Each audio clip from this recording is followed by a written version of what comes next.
Good. Okay. Good evening, everybody. Welcome to another edition of Complete Sports Media's podcast. I'm your host, Darren Campbell. And of course, joining me here, Jason Cameron. We're going to break down a really fun week in sports and a great weekend behind us. First of all, how was your weekend? My weekend was good. It was pretty quiet. I met up with a friend for lunch on Saturday, and then also too, I had some physiotherapy to do in the morning.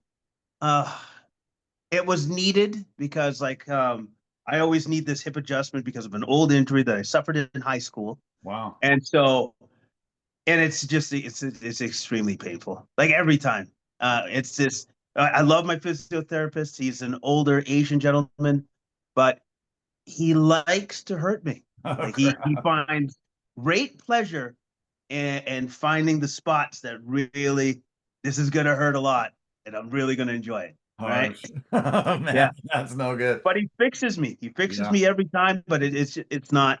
It's just a painful experience. But Jeez. so Saturday, I didn't move around too much after that was done. That was it. I'm Yeah. done. I'm still going to physio and I'm in pain after every session. It's crazy, man. Like it's just Yeah. like, man, this lingers on. But when you just said high school, I'm like, oh my God, I hope I'm not dealing with still injuries from high school and stuff because I'll be in physio every couple of days for the rest of my life. So yeah, I know what you mean though. It does feel good eventually, but while the treatment's going on, oh man, I'm in excruciating pain every time. So I'm hoping that comes to an end soon, and I can live life without much pain at all. But yeah, I'm getting closer to 100%. But still, yeah, physio sucks. It really does. Yeah, it's not fun. Yeah. No, it's not fun. It's not Mm. fun, but it's needed, You did, and you got yeah, to go through it so you can feel like yourself again. yeah. Okay. Uh, There was a big hockey game that took place yesterday down in LA. It was a charity game held for fire relief, trying to raise money for everybody trying to recover from the forest fires and everything down in LA. Amazing amount of talent on that, uh, especially the coaches of it. I just want to read them off. First team, the coaches were Snoop Dogg and Will Ferrell. Pretty wild. Second team had coaches of Vince Vaughn and Colby Smulders. Third team had Danny DeVito, Al Michaels, and the last team had Andrew Whitworth, the former football player. Some of the guys that were on the teams were former players like Kevin Bieksa, Alex Edler, Jeremy Roenick, Dion Phaneuf, Mark Messier, Theo Fleury. Lots of Hollywood stars. Justin Bieber was there. Steve Carell. Bieber ended up having a fight with Jeremy Roenick. It was kind of just for fun, but great. They raised over 10 million bucks, and I think they're it's anticipating even more coming in. And yeah, I'm really happy that hockey was able to come together and put on this great event. That's fantastic. It was great to see that the hockey was involved in putting together the money so to help people in their relief efforts because of the massive fires in California, and hopefully they can continue with those efforts and raise more money because more money is absolutely needed. They need lots. Yeah, they sure do. Speaking of hockey, still feeling amazing, basking in the afterglow of the Four Nations face-off. What an incredible tournament. What an amazing 7 games that were only took place, but we had those 3 games in the kind of round robin, and then we had the final on Thursday. It was the dream matchup that we wanted. All the North Americans here outside of Sweden and Finland. We got the Canada-US matchup. This was so well received from hockey fans and people that are kind of fringe fans because it just amped up this incredible way of having an all-star week go. And the intensity, the passion, the competitiveness of it was just unlike we see in all-star competitions anymore. And it was really smart of the NHL to put this on.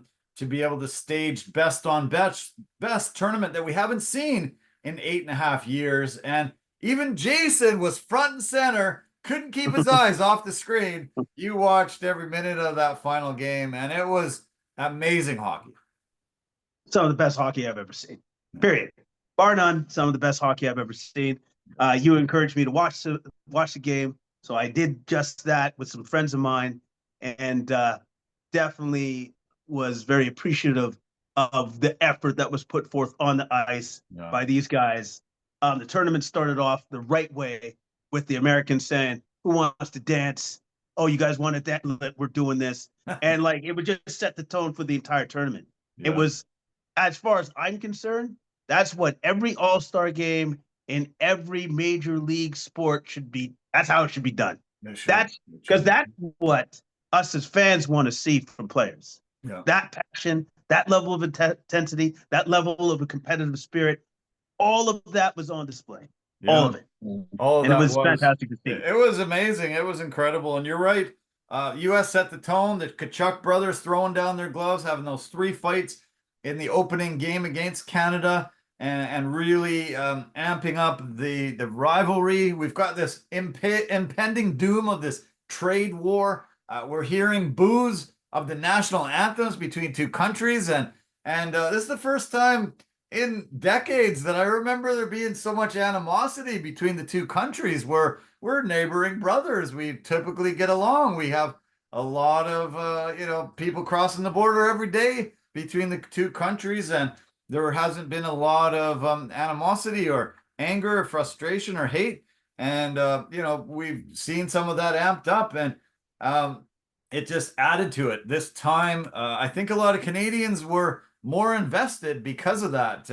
Really thinking, okay, you guys, if you're gonna try to start this war between us, we'll show you who's the best in our sport, and we can brag for another year that we are the #1 hockey nation. It was really widely viewed as well. It was the highest, most viewed non-NFL game in ESPN history. It was the second most watched hockey game in the past decade, behind Game 7 last year between Florida and Edmonton. They said up to about 17 million viewers were watching that night. Incredible that hockey had that much, was able to get that much ingrained into the culture and able to get that many people watching. And they found this perfect sweet spot. The NFL just finishes. The NBA was just on their all-star break, so there was no games. Baseball hasn't started yet. So they found this really, really good window where they could get the attention of the sporting fan and turn a lot of hockey fans really onto it, so they could spread the word like I did to you. Hey, you got to watch this. This is really historic, and it's going to be great. Yeah. And then all of a sudden, because it was so great, because it was so successful, you have everybody talking about it now. Yeah. All the ESPN reporters, all the ESPN pundits, all those people are talking about it. And the fact that I'm just gonna point to a little bit that they're comparing it to the worst time of the NBA, which is their all-star game, because all the players see it as a throwaway, right? Now you have the NHL saying is like, oh, if you want to care, this is how you do it. Yeah. Maybe you guys should do it like that, right? Yeah. Little nudge, nudge, wink, wink. And the perfect spokesperson for all of that was by far and away, because I loved everything he had to say, was PK Subban. Yeah. PK Subban was the perfect spokesman to say, I don't know how you guys don't figure this out in the NBA, but I know this. We just did in the NHL, because this is what the fans want to see. Passion, competitive spirit, and I don't know, just caring. Just giving a shit. Yeah, well, the funny thing is, here in North America, the king is the NFL, and they kind of just blot out the sun to the other sports, and they let the rays shine on them here and there. And we talked about how the NBA kind of overshadowed the NFL for once with that Luka Doncic trade, and it was in that sweet spot of the week between the Super Bowl and the last game of the playoffs, and it was holy cow, that was something that we hadn't seen. Here in Canada, the year the Raptors won the championship, they overshadowed hockey that year because no Canadian teams were left in that playoff chase. going for the Stanley Cup. And it was bizarre. I was walking into bars and it was the playoff time for hockey and basketball was on the screen. And I was like, wow, this is unbelievable. And this is the first time I remember hockey being able to find a sweet spot and upstage the NFL, the NBA, Major League Baseball, and just find that right moment to just show, hey, this is the game when it's played at its highest competitive level. This is the beauty of the sport. Absolutely. Yeah, and you're absolutely right. They found a sweet spot, and then everybody was talking about the NHL for the first time in I don't know how long. Yeah. That they were the major attraction. They were the thing that everybody was talking about because it was so impressive about the tournament. And then everybody that was involved in putting this together, give yourself a gold star. Yeah. Really, give yourself a gold star because this was absolutely incredible. Yeah. And we're only 1 year out from the Olympics, so we're going to get to see this best on best game. There'll be more teams involved. It's on a more global scale. More people, countries around the world will be tuning in. People from there, so I think it'll even amp it up even higher. And the NHL did a fantastic job staging this, and then the players with the buy-in, with the passion, with the intensity, the competitiveness. This really puts Adam Silver on the clock to try to do something next year. When the NBA introduced the mid-season tournament last year, I thought, what's the NHL going to do to try to get that competitive in the dog days of winter? How are they going to amp that up like the NBA did? And I thought the NBA's early season tournament has really been a smart thing to do, but it looks like they're going to have to ramp it up, or maybe move that tournament now to that All-Star break, maybe in the middle of the season, or do this Canada-US like we talked about last week, or US against the world like we talked about last week. Yeah, exactly. US against the world, or make the early season tournament like a mid season tournament, and then have that instead of the All-Star game. Because if there's one thing that was because they tried something new with the 4 teams, with the announcers and everything else, and then all you had was Draymond saying garbage. Yeah. That was the end result of that, which was just like, oh, okay, well, I guess this didn't work. There are it's going to be hard for the NBA to get buy-in for almost anything. There are 27 players making more than $35 million. There are 100 players making more than the top paid NHL player. There are 100 guys in the NBA making more than the top paid NHL player. So it's hard to do an incentive money wise where you get how much. These guys are making 30, 40, 50, 60 million dollars now. So that's going to be harder and harder. I don't know. Maybe that's one of the benefits that the NHL have, where their salaries haven't skyrocketed to the amount that top end NFL players, Major League Baseball players, and NBA players. They are still sort of in a little more of an reasonable realm of that. Reasonable realm. It's funny when you say it like that. Reasonable realm. It's like the top end guys are in the NHL is still making $14 million. And it's just like, it's a little bit on the low end. How are you living? Like, it's just like, come on. You know what I mean? But at the same time, I understand what you're saying. Because it's like, especially with the NBA players, I've always thought this. It's all about like how it looks for an NBA player, they're like from their perspective. Yeah. So what you need is a guy to go in there and be like, well, if you're not going to play, I'm just going to embarrass you in front of all these fans and all these people. Yeah. If that begins to start happening, that's when you get these guys to start caring. Yeah. Because nobody wants to be embarrassed. No. You'll see in playgrounds, on playground courts around North America, you'll see, doing guys, step up, do one-on-one and want to, beat the guy. And you'll see some super competitive battles that you just don't see in all-star games at all anymore. We saw it with Michael Jordan. It passed on to Kobe Bryant. Right. For some reason, LeBron hasn't been able to keep that torch and, continue those battles that basketball can be so fun with to witness and see mano a mano when they're coming down the court. Yeah, because like, at the end of the day, that's why we like the All-Star games. That's actually when I cared about the All-Star games. Yeah. Is when the players cared about the All-Star games, or the one guy that led the way, he cared. Yeah. So then that meant everybody fell in line. And then all of a sudden, at some point in time, probably after Kobe stopped playing, it just fell apart. And then all of a sudden, it's just like people are just like, you know what? I'm gonna take my foot off the pedal. I'm just like, I'm just gonna coast or not care or just, and then all of a sudden, the All-Star game for the last decade has been like a joke. Yeah, Really? it's getting worse and worse and worse every year, and just it's almost it's completely unwatchable now, and it's tough. So yeah, let's hope all the leagues take a page out of the NHL notebook, and we don't get subjected to these terrible all-star weeks, and we get to see some really competitive sports, and definitely everyone should be given a big thumbs up and applause for what they did putting together that Four Nations tournament. It was awesome. It was so fun, and I'm really, really happy it got put on. And now I can't wait for the Olympics. A year from now, it's going to be great, and we'll have to watch some games. Everyone tune in. You won't regret it. It's awesome hockey when it's best on best internationally, and it's super competitive.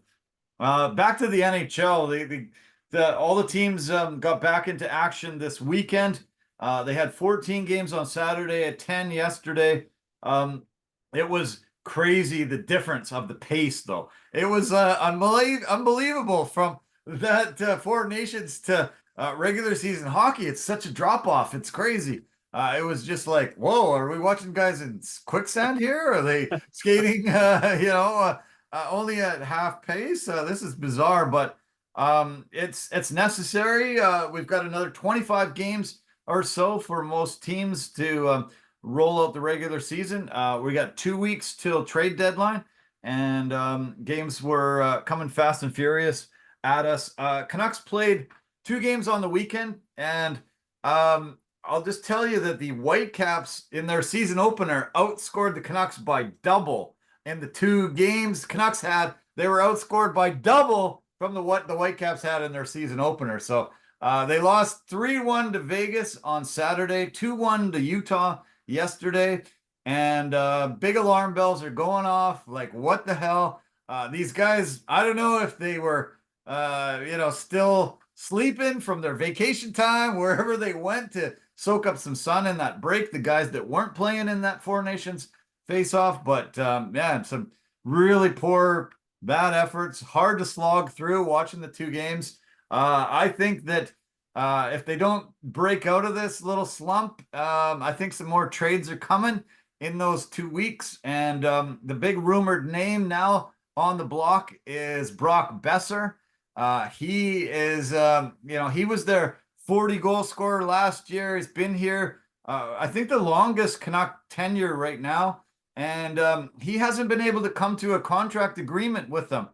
They've been able to sign 3 or 4 guys in the past week or 2, and they can't come to an agreement with Boeser, and he might be the next guy out the door.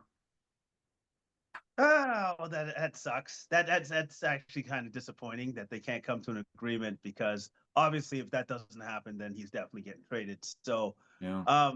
And I want to say he's still kind of important to our offense, right? He's still a very good goal scorer. Is he not? Yeah. Oh.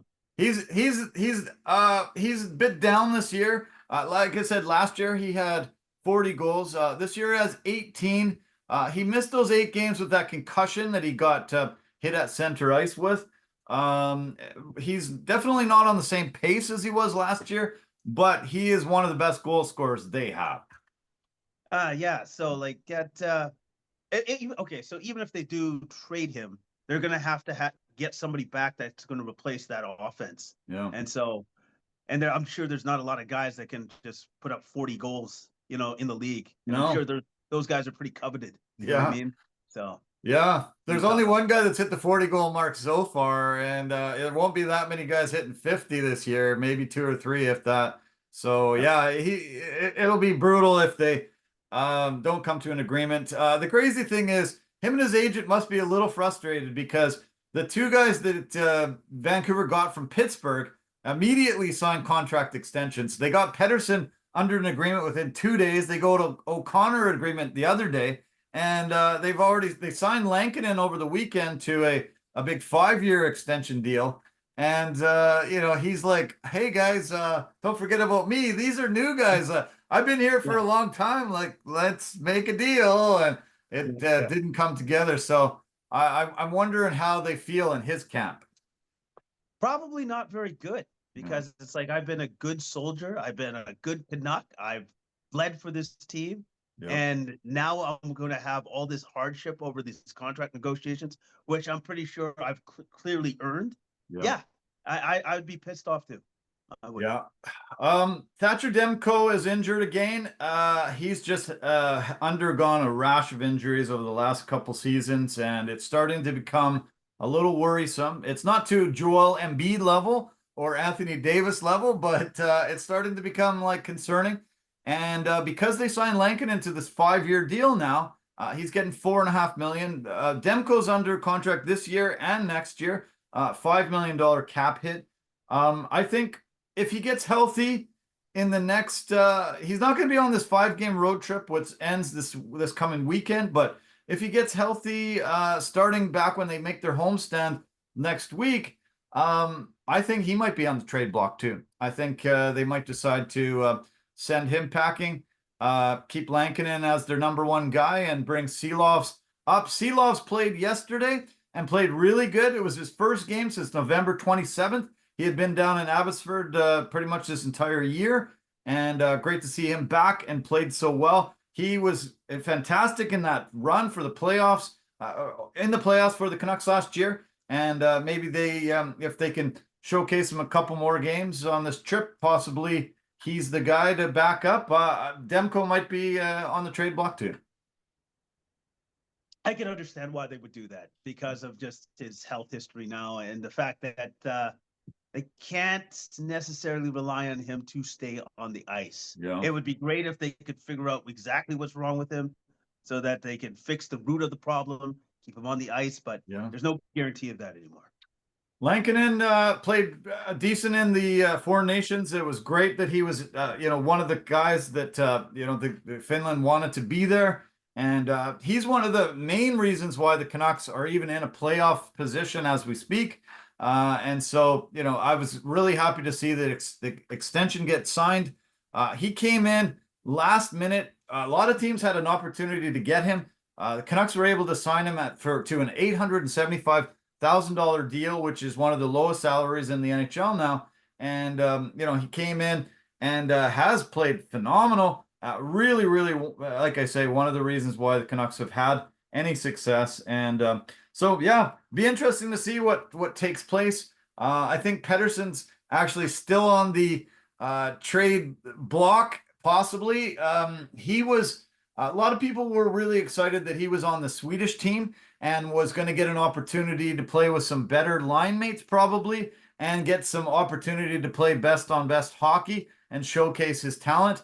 And he was one of the worst players out there. He was probably the worst player Sweden had. They ended up giving him diminishing minutes every game. He did not stand out. He played pretty poorly, and it really, really worried a lot of people because he has a no trade clause that kicks in, I think on July 1st.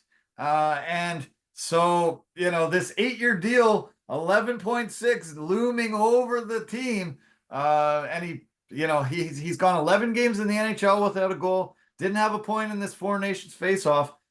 Maybe they cut bait with him, get rid of him, and said, our bad, we made a mistake, and he's gone too. So it's been crazy. This 2023, he had 100 points. Really one of the best players in the NHL, and the drop-off has been massively dramatic ever since. Yeah, just massive. Like it's like almost like, well, what happened? Is it a head thing? Is it like your mind is not there, or your mind is not right?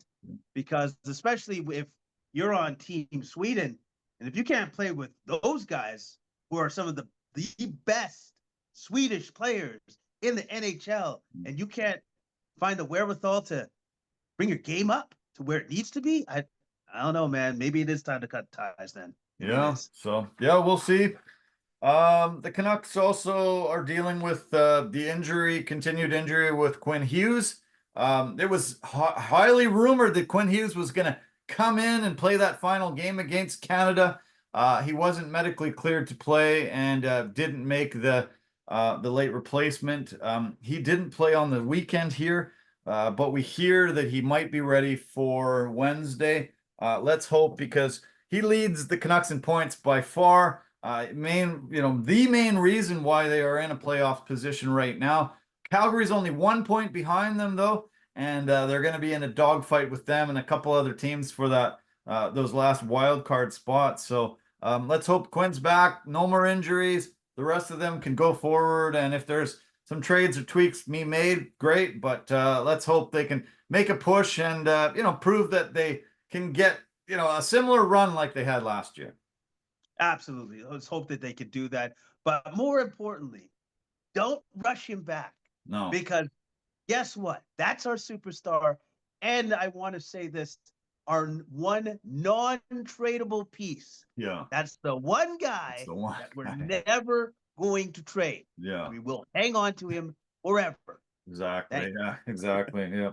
The Canucks road trip continues Wednesday in LA, Thursday in Anaheim, Saturday Seattle. That's the last 3 games of the 5-game trip, and then their next home game is Anaheim back here Wednesday, March the 5th. So yeah, let's hope they can get things on track. They were on a 3-game winning streak before that break. 2 games lost on this weekend. Let's hope they can turn it around in their California swing. In other hockey news, Alex Ovechkin yesterday got a hat trick, and he just sits 13 goals behind Gretzky to try to break the Great One's all-time career goals record. Sure looks like he's gonna do it. He came back flying out of the gate yesterday, getting that hat trick. Washington is the best team in the NHL. They are amazing. They won. They beat Pittsburgh Saturday 8-3, and they beat Edmonton yesterday 7-3. And that team is firing all cylinders. Best offense in the league. Really good defense. Amazing everything. Ovechkin's leading that team, possibly to a second Stanley Cup victory. And yeah, everyone's betting now that he's going to break this record this season. Sounds like he was incredibly motivated to break the record. Also, looks like to me he's actually in shape. Yeah, he did. Yeah. Finally, yeah. And that to me is the biggest difference, that he cares, he's in shape, and he really wants to break this record. How many goals does he have so far this season? Do you know? 20, is it over 30? I think it's 20. I think it's 25. I think it is 25 something. 25. Yeah. So he's like, considering his age, considering how many seasons he's been in the NHL, and he's still doing this. Yeah. Awesome. Yeah. Incredible. Yeah. At 39 years old, this many years in, and yeah, we thought, when we saw him play the last season, it was like, oh, he's on his last legs. Yeah. He's not going to be able to play much in this kind of shape, but he's taking it serious, got himself in great shape, and yeah, it looks like it's inevitable. Unless he gets hurt, he's looking like going to have the record. So we'll do a Ovi watch weekly on the podcast here, and I'm sure we're going to start seeing Wayne Gretzky traveling to games. He'll be there probably in the building if it's kind of imminent. So that'll be interesting to watch. I did want to make mention of Major League Baseball. We talked last week that the deadline was that evening for Vladimir Guerrero to sign a contract extension with the Blue Jays, and we were woken up to the news that they did not come to an agreement before the self-imposed deadline that Vladdy and his agent had set at the start of training camp. So it looks like Vladdy will enter free agency at the end of the season. Same with Bo Bichette. They weren't able to come to any kind of contract agreement with them. I think both of them are going to have career years because they're motivated to play the best so they can get huge dough. It's pretty sad that they couldn't come to the agreement with either guy, and they didn't trade them to minimize the possible loss of them for nothing. This is really putting the Blue Jays management into a hard position, and the fans of like, oh man, we've invested so many years in these guys, and now they're gone. What's next? Well, I'll tell you what's next. It looks like the Blue Jays are not going to be good for a while. That's actually what's next. That's what's going to happen. Yeah. It's unfortunate because if you look at the numbers and then you think to yourselves, well, are the guys actually worth as much as they want? Possibly obviously from their perspective, very much so. Right. And it's a tightrope that every organization has to walk. But with that being said, if you knew it was going to be this hard or you didn't want to reach their numbers, you should have traded them last season. Should have traded them, yeah. And the fact that you didn't, that means now they walk away and you get nothing. Yeah. Fantastic work. Great work, guys. Not good. Yeah. Juan Soto really put a big crimp into these plans because, when he entered free agency, I don't think anybody saw $765 million being handed out to him. And now Vladdy and his agent see these number signs in their eyes and think, wow, if we can even touch close to that, just imagine. So, unfortunately, Steve Cohen and the Mets really messed things up for Toronto, and I don't know. It's weird. We haven't heard the rumors of the numbers leaked. I don't think we've heard either side what the top offer from the Jays were, and what the bottom offer from the camp of Vladdy. But I hope we do, because it sounds like they weren't close in numbers at all. It sounds like they were worlds apart. Yeah. To be honest with you, that's what it sounds like. Yeah. And because of the contract that Soto got, I think it's screwed up everything. Yeah. Like, I think now all of these guys are just gonna be like, well, if he got that, and by the way, he's not Ohtani, but he still got that, well, then that means I got to get more money. I got to get paid. Yeah. I remember during the podcast with you, and I said, just, can you believe that, we talked about the Ohtani's deal, and it was $700 million for 10 years, and we were like, oh my God. And then when I said Soto got 765, and you're like, okay, hey, how many years was that? First, just tell me how many years that was broken into, right? Yeah. But yeah, it's crazy the kind of money we're seeing. That 700 million was, 300-400 million more than anybody had ever signed for, and all of a sudden Soto's getting more, even though it was a lot more years. It was still $765 million that they had guaranteed they're paying, by the end of that contract. It's crazy. It's crazy. But at least with Ohtani, you understood why he was getting that money. Sure. Because not only is he one of the best base stealers in the Major League Baseball, one of the best hitters, one of the best long ball hitters, and then also too, he could be possibly a Cy Young pitcher. Okay, all of that. Yeah. Right? One player. One package. And then package. Yeah. And then Soto is just like, well, doesn't he just hit dingers? What? You know what I mean? Like, it's like, so he gets that much just for doing the one thing, bro. So now you look at Ohtani, it's like, he should have got more money. Yeah,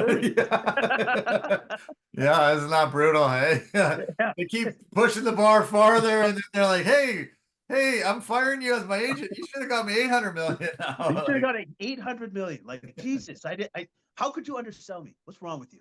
Yeah, no doubt. That's funny. Well, we'll see. I think we're gonna get some great years out of those guys, like I said, because it's their contract years. But some really dark days ahead probably for the Blue Jays. And I don't know if this management team survives this. I think if the Blue Jays don't make the playoffs and win some playoff games this year, I think they might get fired, and we'll have a new regime come in and try to break it down or figure it out. But it's gonna be a strange year, knowing that their core players are on the way out. So we'll have to keep our eye on. One more news and note from the world of baseball. The Cleveland Guardians owner, Lawrence Dolan, passed away yesterday. He was 94 years old, really had a long, great life. He bought the team back 25 years ago, and they've had a lot of success under his ownership. 9 playoff appearances, 7 division titles, made the World Series in 2016, were able to host the All-Star game in 2019, and really put Cleveland back on the map in baseball after some bleak years there. It's always hard in middle America to have really competitive teams. We're seeing the Cavaliers pull it together. First time they're going to be anything relevant since LeBron's been there. And, it's good to see some of these middle America teams do well. Great long life for Lawrence Dolan. Definitely going to be missed by his wife and kids. Survived by his wife, Eva, 6 children, and they had 21 grandchildren. So they'll be in mourning this week. His nephew, James Dolan, who owns the Rangers and the Knicks, and most people consider him a bit of a idiot, but I don't think Lawrence had the same kind of issues and troubles that James had with the New York Knicks over the last few years. No, because he was beloved. Yeah. He was beloved. Like, that would be the difference. That would be the major difference, that he was beloved. And also, too, he never kicked out former players out of his arena or stadium like James did with Charles Oakley. I remember that. Yeah. And I know Oak remembers that. And that's the one dude.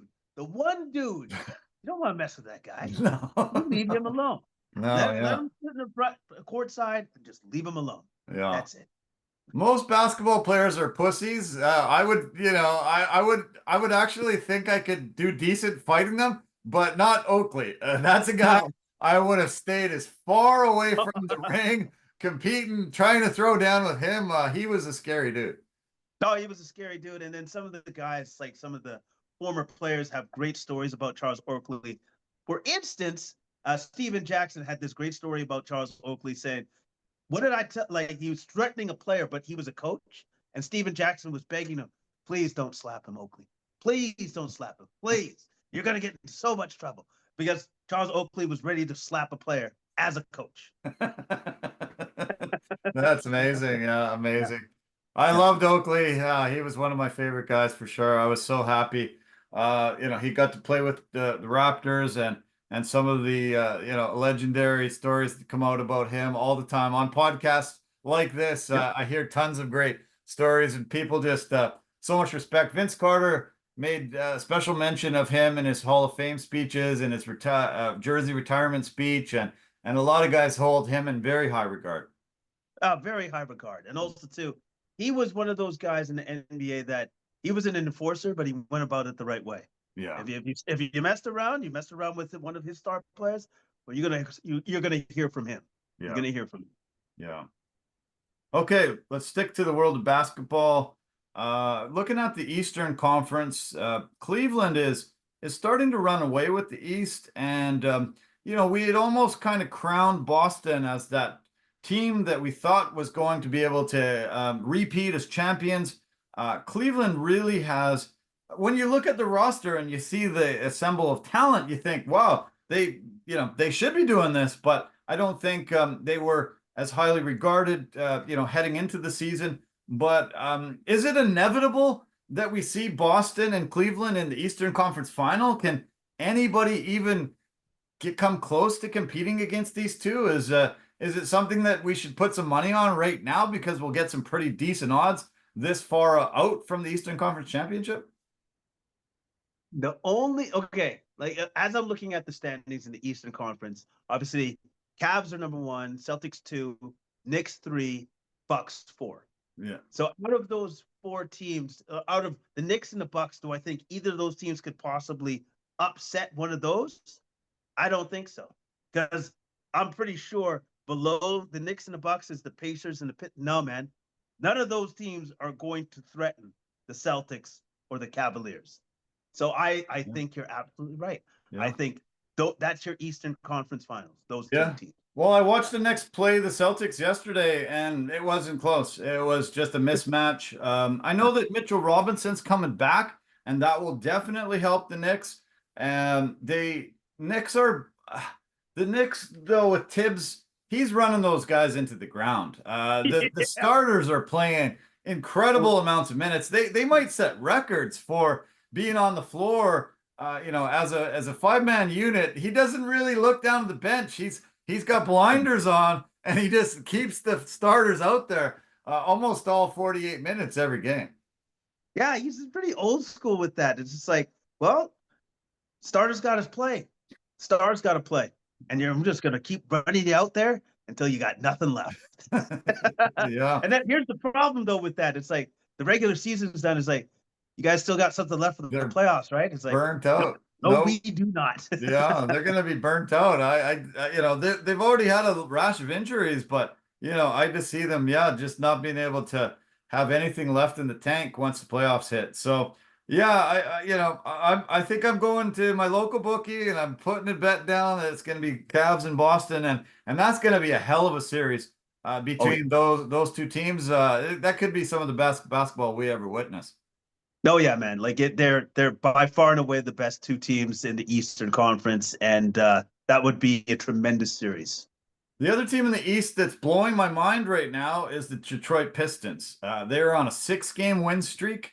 They have won 31 games already this year after winning 14 games last year. They still have 25 more games to get them way up in the Eastern Conference, and it's incredible what they're doing. What a turnaround has happened so quickly. Cade Cunningham yesterday, phenomenal. The game between them and the Hawks yesterday was amazing because it was Cade against Trey. They both scored 38 points. It was 148 to 145, I think, in the final score. And it was just a hell of a battle. And I'm amazed the turnaround that Detroit's had. I don't remember this quick of a turnaround from a bottom team from one year to the next. I think the coaching change had a lot to do with that. Number one, and number two, the addition of some new players. I think they were on the cusp of doing a big cultural change in the Pistons organization, and now I believe it has happened. And the other fact I want to point to is the fact that they're doing all of this without one of their best starters, Jaden Ivey, who's actually out injured for the rest of the season.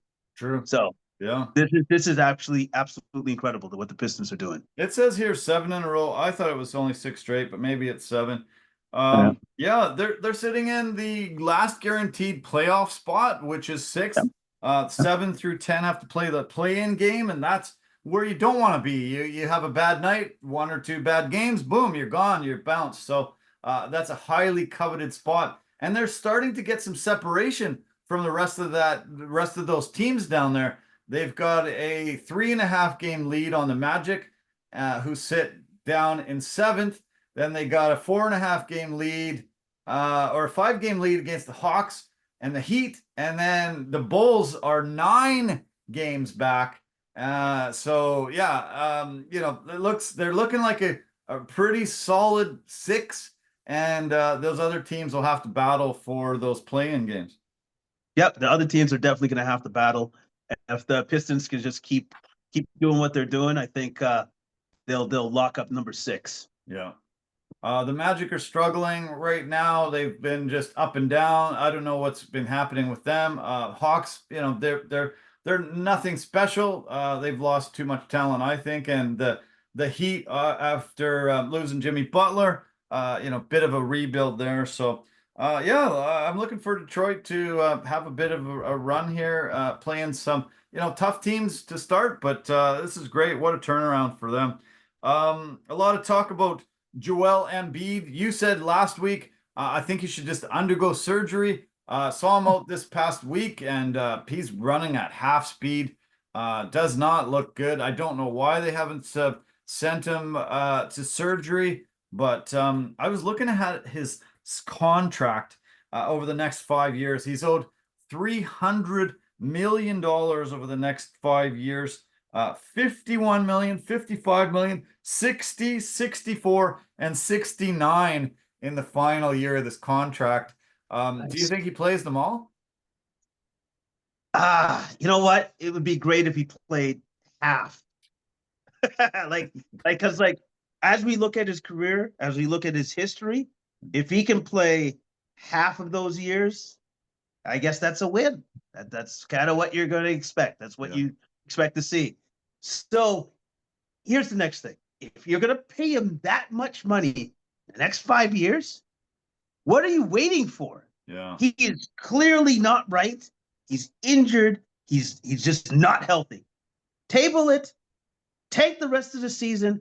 Try to get some cool lottery picks because your season's done anyways. Yeah. It is absolutely done. So let's try to get the big man healthy. And then also too, maybe try to encourage him to, I don't know, let's see if we can get you in better shape for the next season. Get you in tip-top shape. Yeah. What do you say, buddy? Yeah? That probably would be the best plan. I'm not sure why they're not doing it. Seems bizarre, but yeah, we'll see. This big three has not worked out there, and Nope. yeah, it's time to tank. I think from the Paul George trade, they owe a first round pick if they don't fall in the bottom six, worst team in the league. So I think you're right. Time to tank, get him his surgery, get him in an off season conditioning program so he can start at the end of 2025 super healthy and ready for another MVP type season. Exactly. And also too, I think they're already doing it anyways. But for this last remainder of the season, get Embiid the assistance that he needs, get him off the court, shut him down, and let Maxey just run the show. And just be like, dude, just do whatever you want to do. Just go for it. Yeah. Put up 40 to 50 every night. Do it. Sure. That's really what we want to see. Yeah, why not? Why not? And some other injury news. Pretty sad news about Wembanyama having the blood clot in his shoulder. That was just announced this past week. Yeah, he was on pace to win the Defensive Player of the Year and many other accolades. Was going to start getting that chemistry with De'Aaron Fox after the big trade. Really sad news that the Spurs got and everybody fans of basketball that his season has to get cut short. Glad they caught it where it didn't progress to something life-threatening and very serious. Absolutely. I'm glad that they did catch it. I'm glad that they found it. They're dealing with it the way that they should. It just sucks because he was having such a great season. It was definitely going to win Defensive Player of the Year. That will probably go to Jaren Jackson now for the Memphis Grizzlies. But either way, you know what? They're just going to shut him down. They're going to get him the help that he needs so that he can come back better and stronger for the next season. Yeah. Also from the Spurs, they just announced this week that Greg Popovich, their coach, will not be returning this year after suffering a mild stroke. Sad news that he will not return. I don't know if this is the end of him as a coach. He was the oldest coach in NHL history. He's the winningest coach in NBA history. I don't know why I said NHL. But yeah, hopefully he's able to recover. It would be great to see him back on the sideline again, but I don't know. 76, maybe maybe he's going to be sent off into retirement. Yeah. And, his health is number one for the Spurs organization and also obviously for himself and his family. So if this is the end, what a run. Yeah. What a run it was and what a run it has been. Yeah. Hopefully he can come back to the bench for another year. I'm sure he wants to get Wembanyama just another year of some Popovich coaching, but his health comes first and whatever. And hopefully he can come back and he's healthy enough to coach again.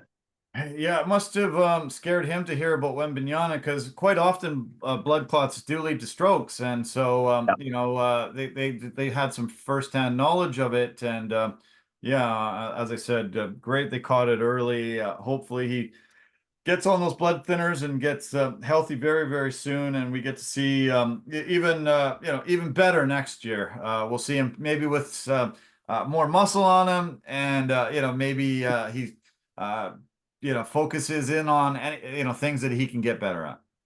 Yeah, absolutely. Hopefully he comes back better than ever, and this blood clot stuff is way back in the rear view. Okay, let's turn to the West briefly. The OKC Thunder are just running away with the conference now. 9.5 games in front of Memphis and Denver, who have the same record at 37-20. Totally blown away at how good they're going to be. And I don't know if anybody can beat them, but the Lakers have actually been the best team in the NBA since January 15th, before Luka even got there. They've got the best record, best defense in the league since January 15th. They got the best defense in the league and the best record. Pretty incredible. What they did against Denver yesterday blew my mind. They, or was it Saturday? Saturday, I guess it was. They absolutely, really, really shut down the Joker. They only let him have 7 field goal attempts, 12 points, a season low, and really employed an incredible defense to take the ball out of his hands and get the win. They won by 23, and I haven't seen a team be able to employ a strategy to take the Joker out of his element and out of his game. He still had a triple-double, but it still wasn't, a typical Joker game. And JJ Redick and this team have really amped it up, and defense wins championships. You got Luka there now, who played his best game that day. I don't know. I'm pretty impressed and blown away at how the Lakers have really, really turned this around, and they might start giving some teams some trouble in the playoff run.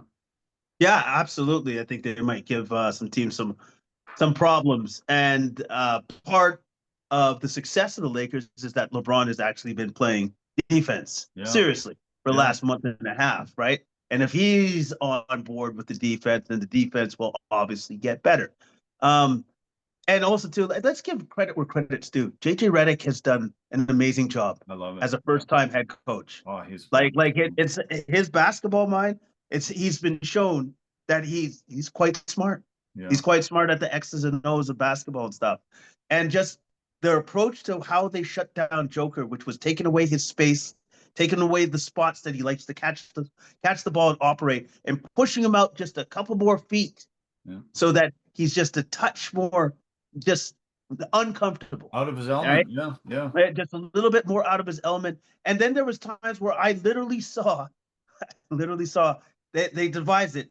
It was 3 Lakers defenders just clustered around him, and they didn't care about anybody else. They're just like, so you couldn't even get him the ball if you wanted to. It was very well done. Very well done. Yeah. That was the first game. They had 4 players scored 20 or more points in the same game. Luka had by far his best game, 32 points, 10 rebounds, 7 assists. And guess what? Who do they play tomorrow? Denver. No. No. Who does the Lakers play tomorrow? Okay. All right. Oh, the Dallas Mavericks. Yeah. Obviously. He gets to go to them. I'm betting that he scores more than 50 tomorrow.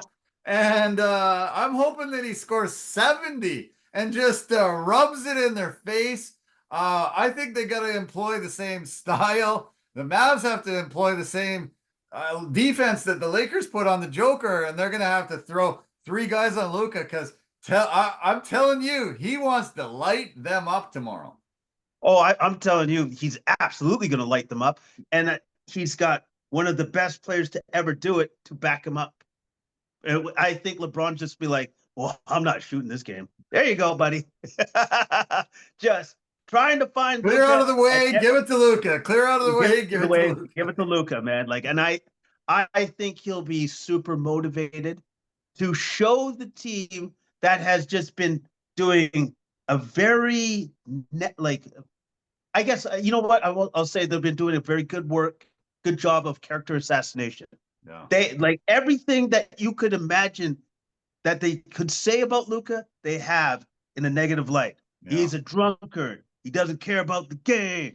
And it's just everything is coming out. And it's been super brutal, actually, to be honest with you, because it's like the fans kicking a man when he's down is not cool. Kicking a man and he's down. What did we say? He lost $116 million, and then they have to throw shade at the best player they've had since Dirk, Oh, Jesus Christ. Yeah, it's been ugly there. I don't like Dallas and their management, and I think they're going to have a hard time signing some top players, because a lot of the agents, a lot of the players are going to be like, look at how they threw Luka under the bus and just smeared the hell out of him for weeks after. It's not cool, and I don't respect the organization when they do crap like that. No, man, like if I'm a player and I go, so if it doesn't go well here, this is what I can expect from you guys. How about I just don't play for you? Yeah, Period. yeah, Like exactly. Yeah. I'm just not going to go there because when it was Mark Cuban, everything was good. And by the way, as Mark Cuban has already said, yeah, this trade would never have happened if I was still here. Yeah, Never would have happened never. because No. he understands exactly how good Luka Doncic is. And by the way, since Mark Cuban is in the building, he would know better than anybody else if Luka was a detriment to the team. Yeah. Apparently, I don't like that's why I don't give them that much credit because Mark Cuban's not saying that. No. Exactly. Yeah, exactly. Yeah. Well, I said I was going to place a bet on the Boston Cavaliers Eastern Conference Final. I'm going to place a bet on the over/under for Luka. It's set at 30 points tomorrow. Lakers are favored by 7. I'm placing a lot of money on Luka bettering the 30 points that they have for the over/under. It's going to be wild to watch. Must see TV. Gotta watch that tomorrow, Jason. Everybody that's listening to this and watches it over the next day here, watch that game. It's going to be a hell of a great game. And yeah, it could set a NBA record for the last 20 years on points in a game. I don't think I'll touch Wilt's 100, but maybe we're getting up to like Kobe Bryant territory when he got 82. Oh yeah, or he could just equal like what he did, I believe, against the Rockets. I think oh no, Seven, the Hawks, 73. 70, Yeah, 73, right? Yeah. yeah. So hopefully he can do that. Hopefully he can do Yeah. that. That's going to be fun. I hope he just gives it to him big time, big time. What time is that game on, by the way? You know? What time? I'll have to look. We'll have to look. Okay. But Because I think it might be like a 7 o'clock one, but let's see. Do I have it? Yeah. Can we? hold on. Yeah, you might be able to find it before me, but oh, there it is. 7 o'clock. 7 o'clock. o'clock. Okay, That's a that's good what I time thought. for you. Yo, that's perfect time for me. So definitely I'll be watching that. That'll be great. Okay, another team that made a big trade at the deadline is the Golden State Warriors. And ever since Jimmy Butler came into the building, this team is on fire. 5-1 since Jimmy Buckets has been there. And all of a sudden, they're a force to be reckoned with. As I said, Draymond said they're going to be the NBA champs again. And man, they just look reborn, rejuvenated, the perfect piece, and incredible to watch. Steph looks like he's having fun. Did you see the little exchange with Jimmy and Steve Kerr on the sideline with Steph hit this long 3-pointer and they talked, they were mic'd up. One of them was mic'd up. Did you see that little I did. I missed it. I missed it. So what happened? Jimmy said, I think Jimmy talked first and he looked over and said, "Oh man, I'm glad I'm on the other side of that." And he said, "Isn't it fun to be watching that?" And he goes, "Oh my God, is it ever?" And they were both like, "Yeah." And it's incredible. Jimmy's been that inside presence, hitting a little mid-range, getting to the free throw line about 10 times a game. And this team, the way they're constructed, it's exciting and it really has the potential for them to go on a bit of a run. It definitely has potential for them to go on a bit of a run. It's what they needed because they needed that guy that could do everything else. Like it just can do literally everything else. Yeah. Which is exactly what they need Jimmy Butler to do. Yeah. Mid-range guy that can pass the ball, that is incredibly smart, knows where to positionally be at all times, and is a dog on defense, all of those things. And on top of everything else, once it comes to the playoffs, well, he turns into a different dude altogether. Oh, big time. Yeah. Yeah. Time. He sure does. So now if you got playoff Jimmy with Steph, I am looking forward to what they can do, what kind of noise they can make once they hit the playoffs. Yeah, their victory over the Mavs yesterday was super fun to watch. And, all 6 games that I've watched, since he's been there, I'm just, wow, really amazed at how cohesive a team they've become right away. Jimmy just seems to be great with his role and, it being Steph's team. Him and Draymond have been working well together. All of the pieces are there. Once Jonathan Kuminga comes back off of injury, man, look out. This team could be a big force to be reckoned with. They're only 1.5 games out of that guaranteed playoff spot that is number 6, like we mentioned in the East. They just sit behind the Clippers, who are in that 6th position, and the Clippers are struggling right now. Those play-in games from 7 to 10, you don't want to be there. They were there a couple years ago, got knocked out first game. Don't want to be there. The other big thing that happened yesterday was Andre Iguodala got his number 9 retired and raised to the rafters. It was really cool to see that. Still that team is, there's still pieces of that team together that won all those championships. But one guy that's retired now and out of the league finally gets his recognition. And he said, can't wait to see Steph and Clay and Draymond and the guys getting up to the rafters too. It was neat to, see him get his due and, reminisce on all those great championships runs they went on since Andre came there. Yeah, absolutely. And he was needed. They needed his veteran savvy, his leadership, and the fact that he was willing to take several steps back so that everybody else could do what they needed to do on the team. Yeah. Amazing. Yeah. And to win the MVP of the finals on their first championship, unbelievable and amazing. The final basketball note I want to mention is, did you see the half-court shot that Alex Rodriguez hit at the college Bucknell basketball game on the weekend? Did you see that? Yes, I did. Yeah, yes, I did. Pretty impressive. He ended up winning $10,000 scholarship for a kid that was standing next to him as he made the shot, and he got to celebrate. All him and his buddies got to jump around with A-Rod, and great baseball player. Looks like a pretty damn good basketball player too. That was a hell of a nice shot. No, that was a great shot. What I was hoping that I would hear is that he would match the 10,000 with 10,000 of his own dollars, which he might still do. But it was cool that he was able to do that for the kid, because I don't know even how that came about, like why the kid didn't take the shot himself. But smart move, savvy move by the kid. It's like, you should probably take the shot for me. You're right. How did that come together? How did that come about? I've never seen somebody hit a shot and the other guy gets money. So A-Rod doesn't obviously need it, but I haven't seen him, pass it off. Okay, now you get to take it, and I'll take the money, please. That's pretty funny. No, it's pretty good. Like, I wonder if the kid just goes, you know what? I'm gonna call in my ring. I'm gonna get a guest shooter to come in.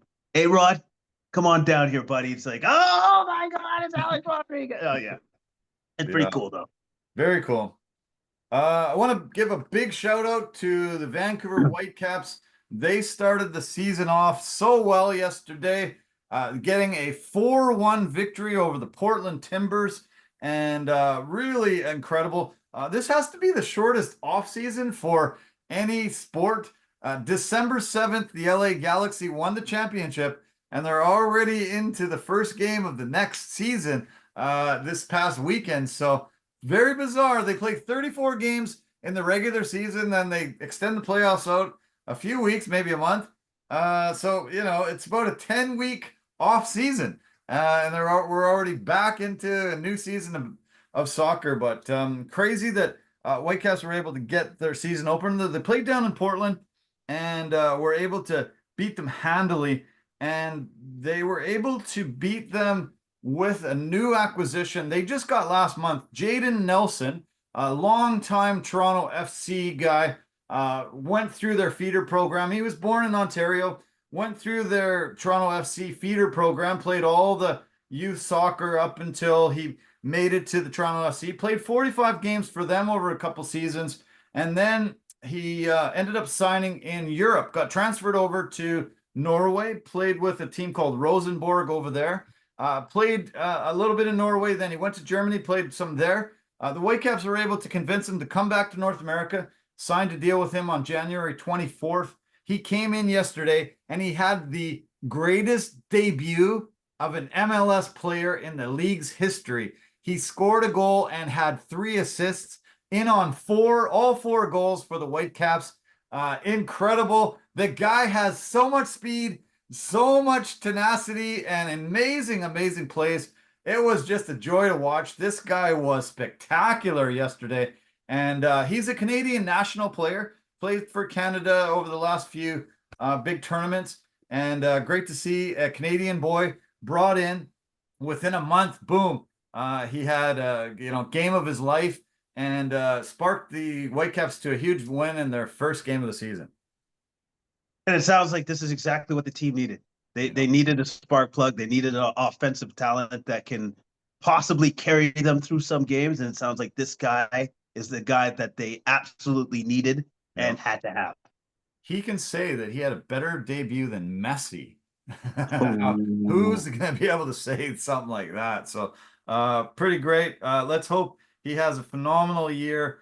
This will be super fun to watch. He was able to make a really beautiful pass to Ryan Gauld, who scored. Ryan Gauld, is their captain and has been their best player for many years to come. Many years and will be to come. This team, they did have a game. The Caps played a game last Thursday against a Costa Rican team. They're called Deportiva Saprissa. That is for the CONCACAF Champions Cup, and they play that through the season. Costa Rica ended up winning 2-1 in that game. They scored a goal in penalty time in the 95th minute to get the 2-1 win. Ryan Gauld got the lone Caps goal that night. The second leg between those two teams happens this Thursday in BC Place, and let's hope there's a huge crowd seeing this Costa Rican team. It should be a lot of fun. The Whitecaps have to at least beat them by 1 to set up a possibility of an overtime or a shootout. So yeah, it should be really fun to watch. The home opener for the MLS season happens on Sunday, 2:00 kickoff, BC Place, against the defending champions, the LA Galaxy. And this Galaxy won their championship, their 6th in MLS history. Should be really fun to welcome them, the best team in the MLS for our home opener. Should be a really packed house in BC Place this week for Thursday and Sunday. Yeah, and hopefully the Whitecaps can keep that offense rolling and they can keep filling up that net, because that's the one thing that they were missing from last year was not enough goals scored. Yeah, not enough. Okay, big news from the world of golf. Donald Trump, in all his things that he's trying to create a trade war for Canada and the US, and he's trying to piss off every nation and trying to do all this stuff. The other thing that he's done is he's invited LIV Golf and the PGA to meet at the White House the last couple weeks. They met on Thursday with him, sat down, tried to come together with an agreement, and they're on the cusp of kind of coming together symbiotically because Donald Trump wants these two to kiss and make up and finally come back together. Big rumors coming out of the talks that there will be these new events put together where you can come in from any league around the world and play, and we will be able to attract and see the best players in the world all playing in the same tournaments.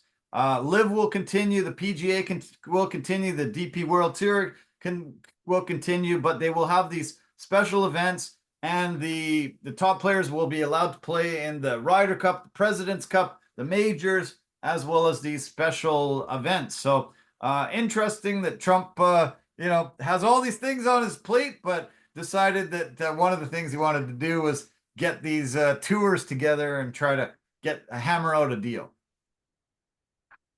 Considering everything that he's done, I'm just super impressed that he's just like, I got to fix my sports, though. I know I'm the president. I know there's a lot of other stuff that I need to do, but golf, I'm going to solve that problem right now. Yeah. Maybe he can sit down with Adam Silver and figure out the All-Star week. What are they going to do? I think that's next on the docket. I think that's the next thing he's going to tackle. It's like, yep, All-Star Weekend NBA, going to fix that too as well. But I do appreciate the fact that he actually got these guys together and said, well, listen, like I'm the president, so you're going to figure this out, right? Yep, that's what you're going to do. And then, yeah, it's great. That's great. Hopefully it happens. Hopefully he does one good thing in power and pull something together that's good. Yeah.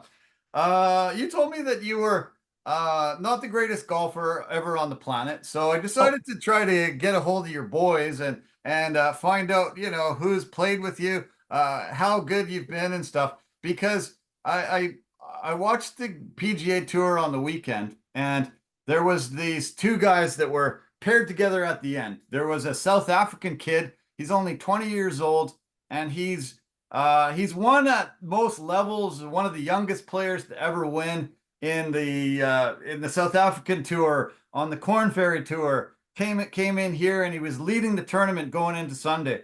Another guy who's been a journeyman. He turned pro in 2015 on the PGA Tour. He lost his card, had to go back to the minor leagues, Corn Ferry Tour, and play. He played 186 tournaments on the Corn Ferry Tour, finally got an opportunity to come back to the PGA Tour, and these two guys were battling it out on Sunday. They made it to 18, ended up tied, had to go into a playoff, and the first playoff hole, they tied it again. Second playoff hole, they go up to the tee. All day, the young kid was out driving the old man by like 40, 50 yards. The young kid was just hammering the ball. So the old man says, okay, watch this, kid. I'm going to outdrive you here. And he hits it, and he shanks it like you can't believe. The ball was heading for the woods. It was going to be gone, like so seriously gone. I don't know how, but the gods or somebody might have been in the woods. The ball ended up hitting a tree, hitting a branch, coming out, hit the cart path, bounded out, and ended up in a great spot for the guy to hit the second ball. This guy's name is Brian Campbell. And I'm like, oh, hey, that's my uncle's name. Maybe my uncle made the PGA Tour. This is great. And after seeing that shank, it was unbelievable, man. Like one of the worst golf shots you'll ever see in your whole entire life. And somehow it just ends up shooting out of the woods, landing in a perfect spot. Two more shots later, he's the champion, wins his first tour champion ever. And it was pretty wild to watch, man. I was like so impressed. And it was a Campbell, Brian Campbell. Congratulations on your first PGA Tour victory. So I guess there's some Campbell magic that was going on. I'm not going to call it black magic, but we're just going to call it lucky magic. Lucky magic. Because when you shank a ball that badly, it's not supposed to work out for you. You're supposed to be like, and that's how I lost the tournament. Yeah. That's how that happened. But this time it did not happen, and good for him. Good for him. Yeah. Because that's what his perseverance has shown him the way that, hey, I just had to keep grinding. I had to keep persevering. I had to keep showing up. Yeah. And then eventually God looked down on him and said, no, you suffered enough, my son. Here you go. I'm just going to throw that back onto the field there. They showed his wife quite a bit, and I have a feeling she might have been in the woods at the time and threw that ball out because. But like, you didn't see her for a bit, and then she came out with a bunch of leaves on her. She's just got a whole pocket full of balls that got the same number, and he just as soon as she hears it go, just chucks it back out in the middle there. She fell to her knees when he won. She raced out onto the green and hugged him, spun around 3 times with the victory. She looked so happy, and I didn't see her. She might have had some leaves in her hair because conspicuously, I don't know, man. You got to see the video of that. It was insane that ball came out of the woods because it was as deep as you're ever gonna get when you shank a ball off a fairway, off the course. It was incredible. Now, okay, so you started it off talking about my golf game. Here's the thing. Like, if I were to shank the ball like that, I know what would have happened with the ball. It would have went into the tree, up into the tree, and never would have come down. And it would have stayed there. It would probably went into a bird's nest, and then the bird would be like, oh, it's another bird egg. And that's it. That's where the ball is, wherever. I can imagine. I can believe it. It was funny to see Brian Campbell there on the top of the list, and I have an uncle Brian. I never knew his name was Brian until I was probably in my 20s, because he was just called Soup. Everybody just called him Soup, and I don't even think I knew what his first name was until I was late. So I was like, I kept looking. Could it be my uncle? Could it be my uncle? That would have been even a better story. I'm telling you. Oh no, that would have been the best story. The best. Yeah. Yeah, so he won 1.25 million for the victory, and it probably career earnings wise will probably gain him between $5 and $10 million because of that victory, because it gets him all into all the signature events where you don't get cut. It gets him into the majors where the big paychecks are amazing. It gets him his tour card for the next 5 years as a winner, and it set him up. I would say guarantee that probably won him with the win that he got on Sunday and accumulate maybe about 12 million bucks. That's awesome. That's fantastic. Yeah. No wonder his wife was jumping for joy. Because it's like she's just like, finally, we made This it. changed everything. Yeah. Yeah, Toiled like, away for 10 years, and now this is it. This changed their lives. It's an amazing story to see. And you know, I often have seen first time winners since the LIV guys left, and that's another, you know, benefit of this. Maybe Donald Trump shouldn't get these guys together because we might not have as many of these awesome stories to tell. Yeah, you know, like it, and you're absolutely right. Like it's great that like the talent pool is a little bit less, so that these guys can kind of come out of the woodwork and change their lives. Yeah, really cool. This week they all play down in Florida. It's Palm Beach Gardens. It's the Cognizant Classic. Even a bit bigger purse on this one. It's played at the PGA National Members Club, and should be fun. Teeing off starting Thursday. The TGL plays tomorrow, Tuesday, February 25th, 6 o'clock is the first tee off. That's Pacific time, 9 o'clock Eastern. The undefeated Bay Area team at 3-0, they take on Tiger Woods' Jupiter, Florida team, and Tiger's team only comes in 1 win, 2 losses so far, so they need to get a win over the top team in the league. Okay, now we're talking about the UFC. Return to Seattle for the first time in a dozen years, down at the new Climate Pledge Arena, home of the Kraken. And this was Fight Night 252.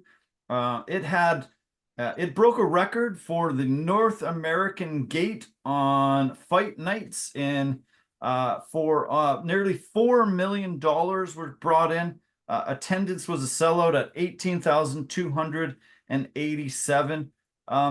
Unfortunately, a ton of fights had fallen off this card. A ton of fighters got injured. We saw Dominic Cruz separate his shoulder, had to retire. We saw other fighters weren't able to go. Edson Barbosa had to cancel off of his fight. Many fights got canceled, and I started worrying that this card wouldn't deliver. But the prelims were one of the greatest prelims in UFC history. 7 fights on the prelims, all finishes. The first 5 were KOs. The last 2 were submissions. And the main card was great too, even though there was a lot of decisions. It ended up being one of the best fight nights I've seen in a long time. So happy it delivered for those very starving Seattle fans. And it was a great card. A lot of fun. I really enjoyed it from top to bottom. See, that's why I like when you were doing the whole setup, I laughed because I was thinking the same thing. No. There was so many injuries and so many changes to the card where I'm like, this could be a brutal one. But every once in a while, you know, the UFC gods smile down on us and say, no, you guys are in for a surprise. This is going to be a pretty good one. And it was absolutely fantastic. Great start to the card. Like the prelims, as you mentioned, absolutely awesome. Yeah. A lot of times too, for some weird reason, the prelims deliver and then the main card kind of drops or Yeah, falls off, fizzled. and it was kind of a bit of a UFC curse for some reason, and it didn't. So glad they could break that curse, and still get to see a lot of cards. The main event didn't have the ending that anybody wanted, Yeah. unfortunately, and there's a lot of talking points, I think, Oh yeah. from it. The first thing that comes to mind for me is that this fight ended because of an eye poke, and um, eye pokes are fouls, are illegal. They're not something that you're allowed to do, and this ended the fight. It negatively will reflect on Henry Cejudo's record as a loss, and will give Song Yadong a victory. I think a point was warranted to be deducted from Song Yadong's point total, and it would have ended up being a draw. I think that there's no other sport where you break the rules and you just don't get anything. You don't get any kind of penalty. You don't get 15 yards back. You don't get time in the box. You don't have to go to the free throw line. Something happens, especially something that egregious that ends a fight, is not punished whatsoever. It's not good. And maybe it's something that the UFC has to set some hard and fast rules on, and maybe we don't see something like this happen because it was, as I say, not the way anybody wanted to finish, and I think it's unfair to have a fighter can't continue because of an illegal foul, and it ends up having him lose the fight. And actually, when more to the point, Song was rewarded. Yeah. Because he was given the win, Yeah. right? And I don't blame Jason Herzog because I think he's one of the best refs. And I thought fantastic. He dealt with it beautifully. But great. At the same time, I think he wanted to give Song the benefit of the doubt. That's why he didn't take the point away. But here's the thing. What Cejudo should have done was said, I cannot continue. And not play out the rest of those minutes to see the end of the round. Because by him doing that, then it went to the scorecards. Right. If he had just said, I cannot continue, this is done, then the fight would have been a no contest. Yeah. And then his record is fine, right? Yeah. Which is what he should have done. Which is stupid to think like that, because in the moment, you're a fighter, you fight. You want to fight. That's not where your mindset should be. He wanted to fight. He wanted to fight. Yeah. Yeah. Right? Like, that's not where your mindset should be. Your mindset should be on trying to finish the fight, trying to fight through adversity, all of those things. Yeah. It absolutely sucked. I liked what Song had to say after the fight was done, where he's like, I just want to run it back. Yeah. Because like that. And it was a great fight leading up to, unfortunately, to the end, but it was a great fight. I thought personally that Song was winning that fight up to that point anyways. Yeah. But I would love to see this fight again, and hopefully the other thing is that needs to be addressed is Song. When he's pawing out, he has his fingers out all the time. Yeah. That's got to change.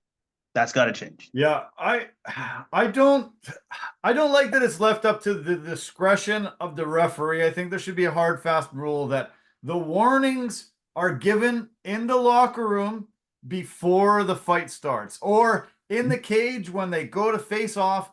The warning is given. You poke a guy in the eye, you're losing a point. You kick a guy in the groin, you're losing a point. So don't do it. We got to have, it shouldn't be like left up to every individual referee, every individual thing. I would say 99% of eye pokes are accidental, unintentional, but obviously, but they cause damage to the point where the guy is less of a fighter after he recovers than he was before he got it. And it was an illegal move.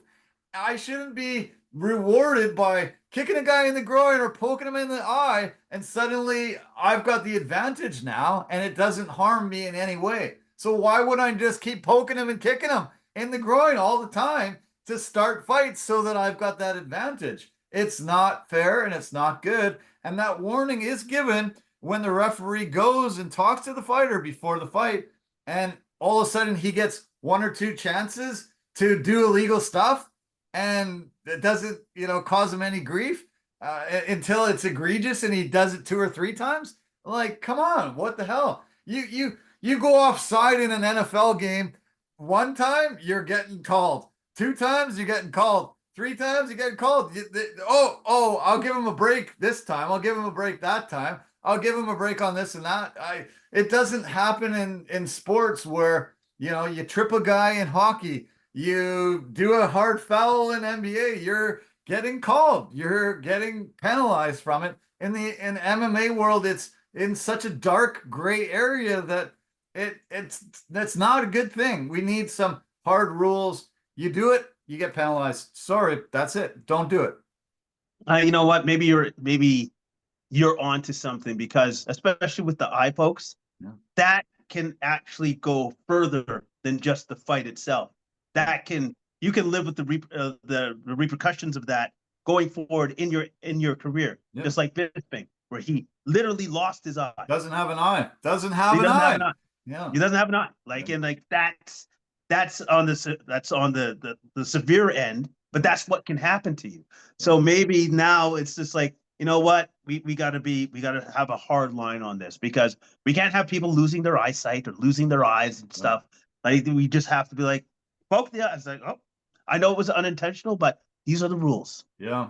Why not? There was two fingers that went in the eye. I saw the picture of his eye. Oh, it was today, bad. And it's bloody and it looks really severely hampered. He said he wasn't able to see. He was just seeing, a shadow, a shape there, and it was brutal. And it was tough. It's too bad to see a fight end that way. And let's hope, fingers crossed, God willing, that he doesn't lose any kind of eyesight, doesn't have some long-standing trouble with his vision or anything like that. But this was a good fight. I thought Song was winning it. I thought he had maybe won all 3 rounds. Possibly, I was looking at the possibility of Henry winning one of them. But I'm surprised at the game plan that Henry and his cornermen and his team had, where he didn't attack takedowns. His takedown attempts were really minimally given.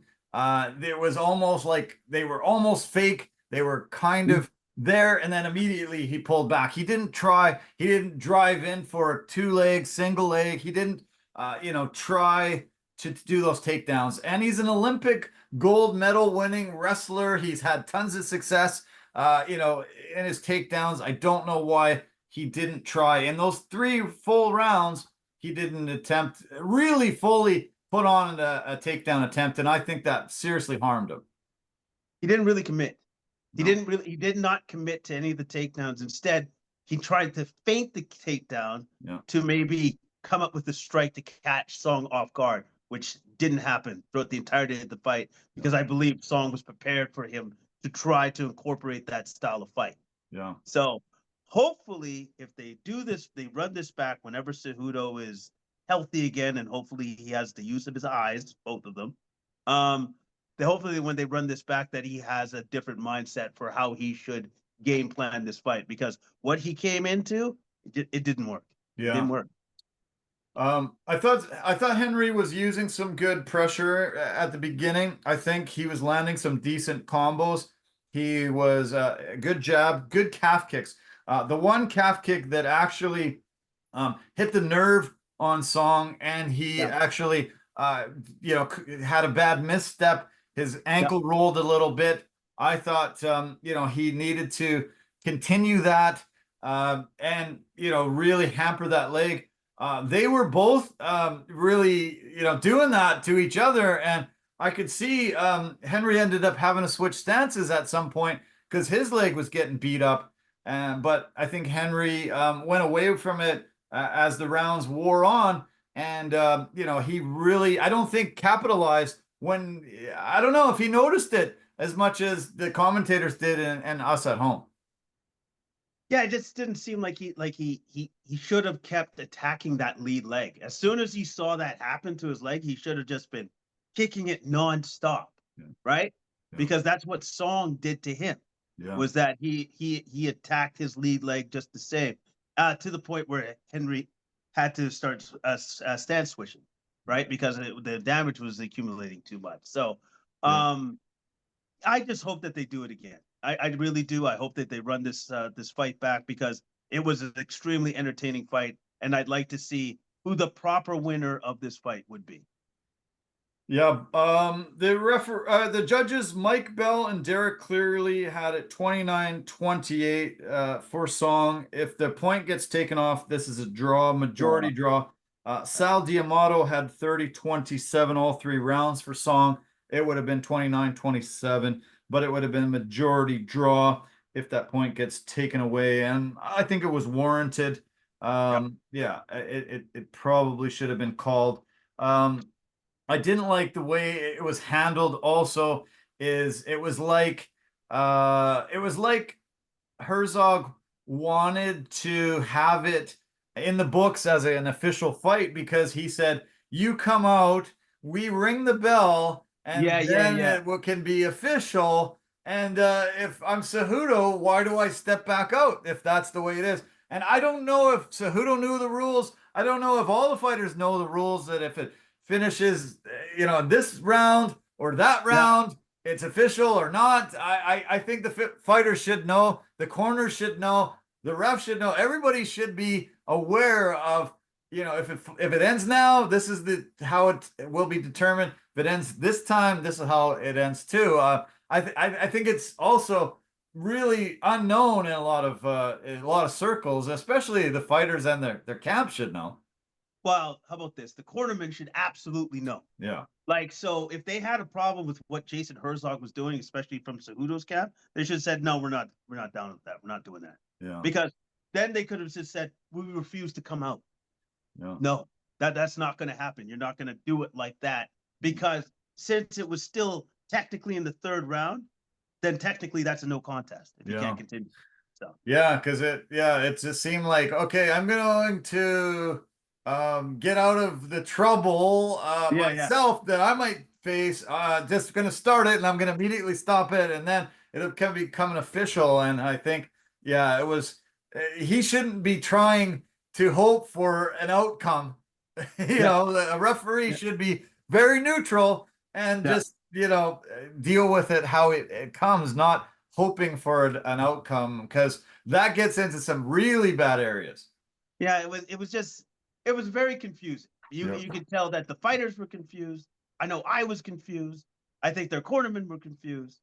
And hopefully, going forward, other camps, other fighters should definitely take notice of this fight, so that if this happens to you, know what to do.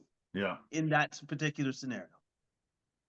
I would say that Dana White did not seem very excited about a rematch. So if he has a lot, if he has a lot of pull and say and sway to it, maybe they don't run it back. I looked at the rankings for that division and started thinking, what's next for Song? Rob Font called out the winner of that main event. He's right there. Above him, Songs will be ranked number 7 starting today. Number 6 is Cheeto Vera. Number 5 is Davidson Figueiredo, and number 4 is Corey Sandhagen. So out of those 4 guys with Font in there, who would you like to see the most? Who was number 6 again? Marlon Cheeto Vera. Yeah, that one. Okay. I'd love to see that. Well, first off, I'd love to see Cheeto Vera fight, period. Yeah, true. And I think Song and Cheeto Vera, that'd be a great fight. That'd be a fantastic fight. Yeah, that would be really good. Really good. Okay, let's just fly through. Let's get into the co-main event. This was a rematch between Brendan All-In Allen and Anthony Fluffy Hernandez. They fought in LFA before they got into the UFC. long-awaited rematch, and it was kind of what we expected, I think, between these two guys. Fluffy Hernandez set a UFC record for most takedowns in the middleweight division, passing the All-American Chris Weidman, most in UFC history, and utilized that same game plan to get another victory in the UFC. 2 rounds to 1. He was that aggressor, the guy that could get those takedowns and keep Brendan Allen down there. And Allen is tough, but he was unable to get up for the majority of those 2 rounds that he was down on, and handed Fluffy the split decision victory. Yeah, like the thing about Allen, I appreciate, but I think it's also kind of a detriment to him, is that he doesn't want to be outdone in any capacity in the fight. Right. So when Hernandez was grappling with him, he was more than willing to engage in the grappling. When he actually should have tried to gain distance, split apart, and use more of his striking. Because if he had done that, he wins this fight. Right. Because he definitely had the advantage in the stand-up. Yeah. And Hernandez was always trying to close distance and lock up with him because he knew that was his best chance to win the fight. Right. And the fact that Allen was always willing to grapple with him, that was to his detriment. True. Yeah, that's true. Yeah, good analysis for sure. So, yeah, too bad. I didn't love what Allen brought, and it was, yeah, he deserved the loss. He looked really pissed off when the decision was granted, but when he looks back on it, he'll realize he made a big mistake. His game plan, he should have kept distance and remained standing as much as he could. I think he had a better opportunity to win. Let's talk about the fight between Rob Font and Gene Matsumoto. This ended up being a catchweight fight because Dominic Cruz pulled out. Matsumoto was the late replacement of it, and they decided to not have them break their back and try to weigh in at the proper weight, but they were only 5 pounds heavier. This was a hell of a good fight. I really like what Rob Font's bringing these days since he's went to TriStar and trained with For Us as a Hobby. I really like the way he comes at fights, and I thought he had a really good performance in this one. It was razor thin, I thought, very, very close. It ended up being a split decision. Really good finish, toe to toe at the end of it. Yeah. And I think, I probably would have given it fight of the night instead of what ended up getting fight of the night, what we'll talk about in a few minutes. Yeah, man. Like, first off, hats off to Matsumoto with 2 weeks notice. Yeah. To do that kind of fight against the number 9 guy, the 9th ranked guy in the division. That was a fantastic fight. Yeah. I know he lost the fight, but he didn't really lose the fight, if you know what I mean, right? Like, it was razor thin. I thought Font had the advantage with his combos, with the slick combos he had, the movement and everything else. But it was close. It was a very, very close fight, very well fought fight. I would love to see this fight if Matsumoto actually had a full fight count. Yeah, me too. Yeah, definitely. Yeah. There's a lot of great fighters up there, and Matsumoto gets his first loss, but should not be taking much of a step backwards. Being able to come in short notice, fighting the top 10 guy, and taking him to a split decision. As I said, that team at TriStar, they're fantastic. He gave a special shout out to Calvin Cater, who's in that camp too. One of the top guys in the world as well. So, great to see good fights still coming out of Montreal and Canada. Great fighters training north of the border here. Okay, we got a $50K bonus to the winner of this earlier fight here. Jean Lord Silva gets the huge KO. He wanted it to be a walk-off.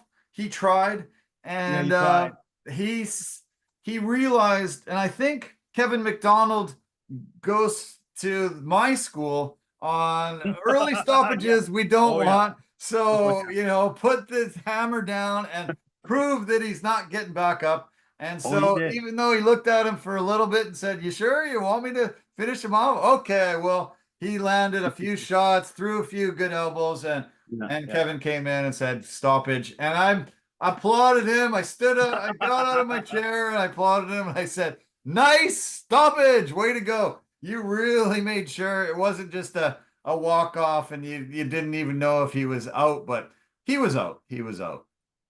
Now, here's my problem what you said. For me, he was still moving. So, you could have just let it go a little bit A little longer. longer, yeah. I might have. I might have. Oh, yeah. Now, okay, first off, I love the fight. Silva, that was the thing that Bagdasarian. Bagdasarian. Bagdasarian. No, thank you so much. Bagdasarian had to be super careful of because ton of power coming back at him. Yeah. And Silva got the knockout win. I thought that one of the main things, and because Silva, part of the Fighting Nerds camp, he's a very joyful guy. When Right. he's in there, he's in the octagon, so he lives to hug it out and stuff. Now, I love the fact that the analysts absolutely hate that. Do that after the fight. Here's my stance on that. You're not in there. Right. You guys are former fighters, and I appreciate that, but that's not you in there. Those two will dictate what they want to do. True. Yeah. And that's it. And there's nothing, as much as you hate it, there's nothing you can do about it. Right. And then how did the fight end anyways? Huge knockout win. Yeah. Who's all happy? I'm happy. Yeah. You're like, oh my goodness, because like there's seconds before you were like, why are they hugging again? My goodness, is this not a fight or not? And then, bam, it's done. Yeah.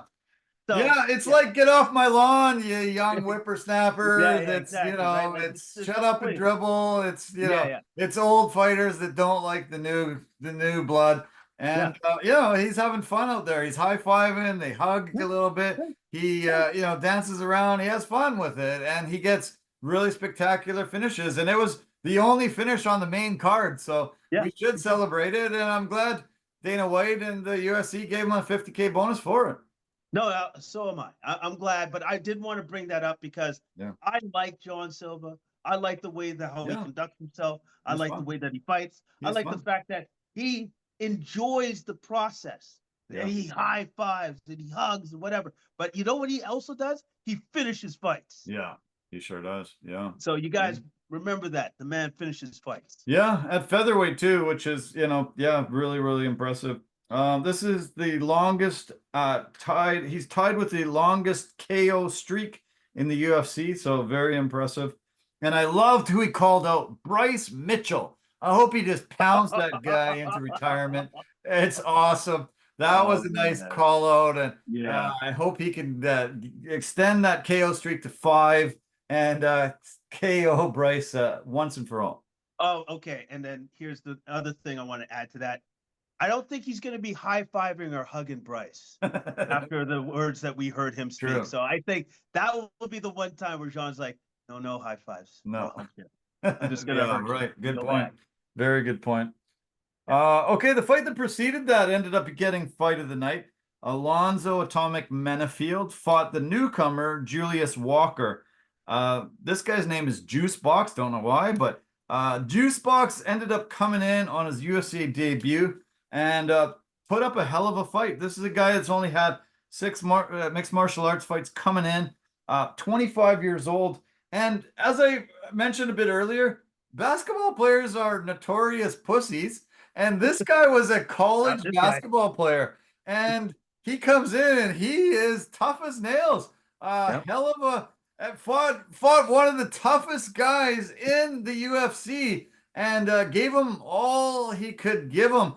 Ended up being a split decision on this one too. And man, I'm impressed with Julius Walker coming in and a fight of the night. I guess it deserved to be. Wow, what a debut. 10 days notice. Yeah. 10 days notice. And he went against the top 15 guy and gave him all he could handle. Walker had some vicious knees. That was the one thing that impressed me the most with his attack, were those knees. and the fact that he just kept coming forward. Yeah. He waded into the fire, and he was there in Menifield's face the entire fight. Yep. I was super impressed. Menifield obviously got the nod, but just barely. Just Yeah, barely. just barely, definitely, just barely. From a veteran guy that's been around for a long time, 12-year age gap between them, and so much more experience. I'm blown away by Julius Walker, and another guy that came through that Dana White Contender Series. We're seeing just so much incredible talent coming through that series, and guys are so good. 6 fights into their MMA career, and he's able to be that great on short notice. I'm blown away week after week when these guys do this on their UFC debuts. Oh yeah, absolutely, man. Like the level of talent is definitely coming up as we're going along here. Yeah. The light heavyweight fight between Ion Cutelaba and Ibu Aslan was I was a little bit skeptical about Cutelaba. I've seen him get knocked out. I've seen him up and down, up and down. Really, really just a sort of a mid fighter to me, and I haven't been impressed very often from him. But this one, I sure was. This was a hell of a great KO, and or a hell of a great victory. He beat him, got him with a submission, and forced the tap. Really nice double leg takedown. Took his back. Ended up finally getting in that arm triangle choke and forcing a tap. Very impressive over a guy that's really good. The last Ottoman from Turkey. Wow. Been very impressed with him on a 6-fight win streak coming in. And Kutalaba, great victory. Great victory. I think this was his first submission win that he's had in the UFC. Yeah. I think it was the first one. First ever, yeah. And the fact, like, I believe, personally, I think Aslan got caught off guard because he was just like, wait. This guy's going for a submission? He never does that. This guy doesn't do that. Yeah. Yeah, he doesn't do that. Like, it's usually just a ground and pound finisher. So kudos to Kutalaba for catching his man off guard and doing something that he's never really done before and getting the submission win in the first round. Yeah, so first submission in 10 years, but that was before the UFC. So yep. Unreal. His third submission of his career, but those other 2 submissions were so long ago that everybody forgot that he even had that as part of his game. So that was the featured prelim, which was, as I mentioned earlier, an amazing set of prelims. 7 fights, 7 finishes, and the first 5 were KOs. These last 2 were submissions. This was an impressive victory. 2 in this fight, submission victory here, forcing a tap. Andre Fili, he did this little matador move. When you kind of hold the red what is it, red cloth or whatever. Yeah, and he started dancing around. Then he went for the takedown, and unfortunately kept his neck in a bad position where the guillotine could be sunk in, and was forced to tap to a really tough submission given, had the loss. I thought Fili was going to win this fight quite handily, but made that mistake and had to suffer a defeat. Yeah, because Costa looked really good. I thought his diversity strikes was good. I thought he looked great on the stand-up. And then once Fili made that slight mistake by leaving his neck out too long on the side, Costa took advantage of that. And Fili is usually pretty good at popping his head out. Yeah. Couldn't do it against that. No. Guillotine was in tight, and then he had to tap. Great win by Costa. Fantastic win. Impressive. Very impressive. There was his 8th submission victory, and you got 7-1 odds for a submission win off that. Pretty impressive for the bettors. And that guy, Costa, very good win. Okay, let's talk about the KO victory by Mansour Abdul Malik over Nick Klein. Really incredible. Just kind of with a comeback. I thought he was in a bit of trouble early, and then was able to land. He was able to like get the victory. He just kind of threw him Threw him to down, the ground. and then Literally as he threw was him to the trying to ground. get up, he just started hammering him and sort of kept him down and ended up getting the win. I thought it was an early stoppage, but it was he had been knocked down for the second time, and I think Jason Herzog jumped in and said, "Okay, you've had enough." But just that absolute strength to just throw the guy down first and then start hammering was very, very cool and impressive. Yes, it was very impressive. Abdul Malik actually just looks like an NFL football player. He's Yeah. built like a tank. But he had to get through some adversity because Klein hit him with that spinning elbow in the first round that rocked him. Ooh. He managed to clear the cobweb somewhat, get to the second round, Yeah. and then he really asserted himself. And especially when he literally just took the man and just threw him to the ground. Yeah. Threw him to the ground like it was a piece of trash, and then he got on top and then just round and pound finish. It was pretty impressive. Yeah. Klein, I think, made a mistake after he landed it. It was more of a spinning elbow.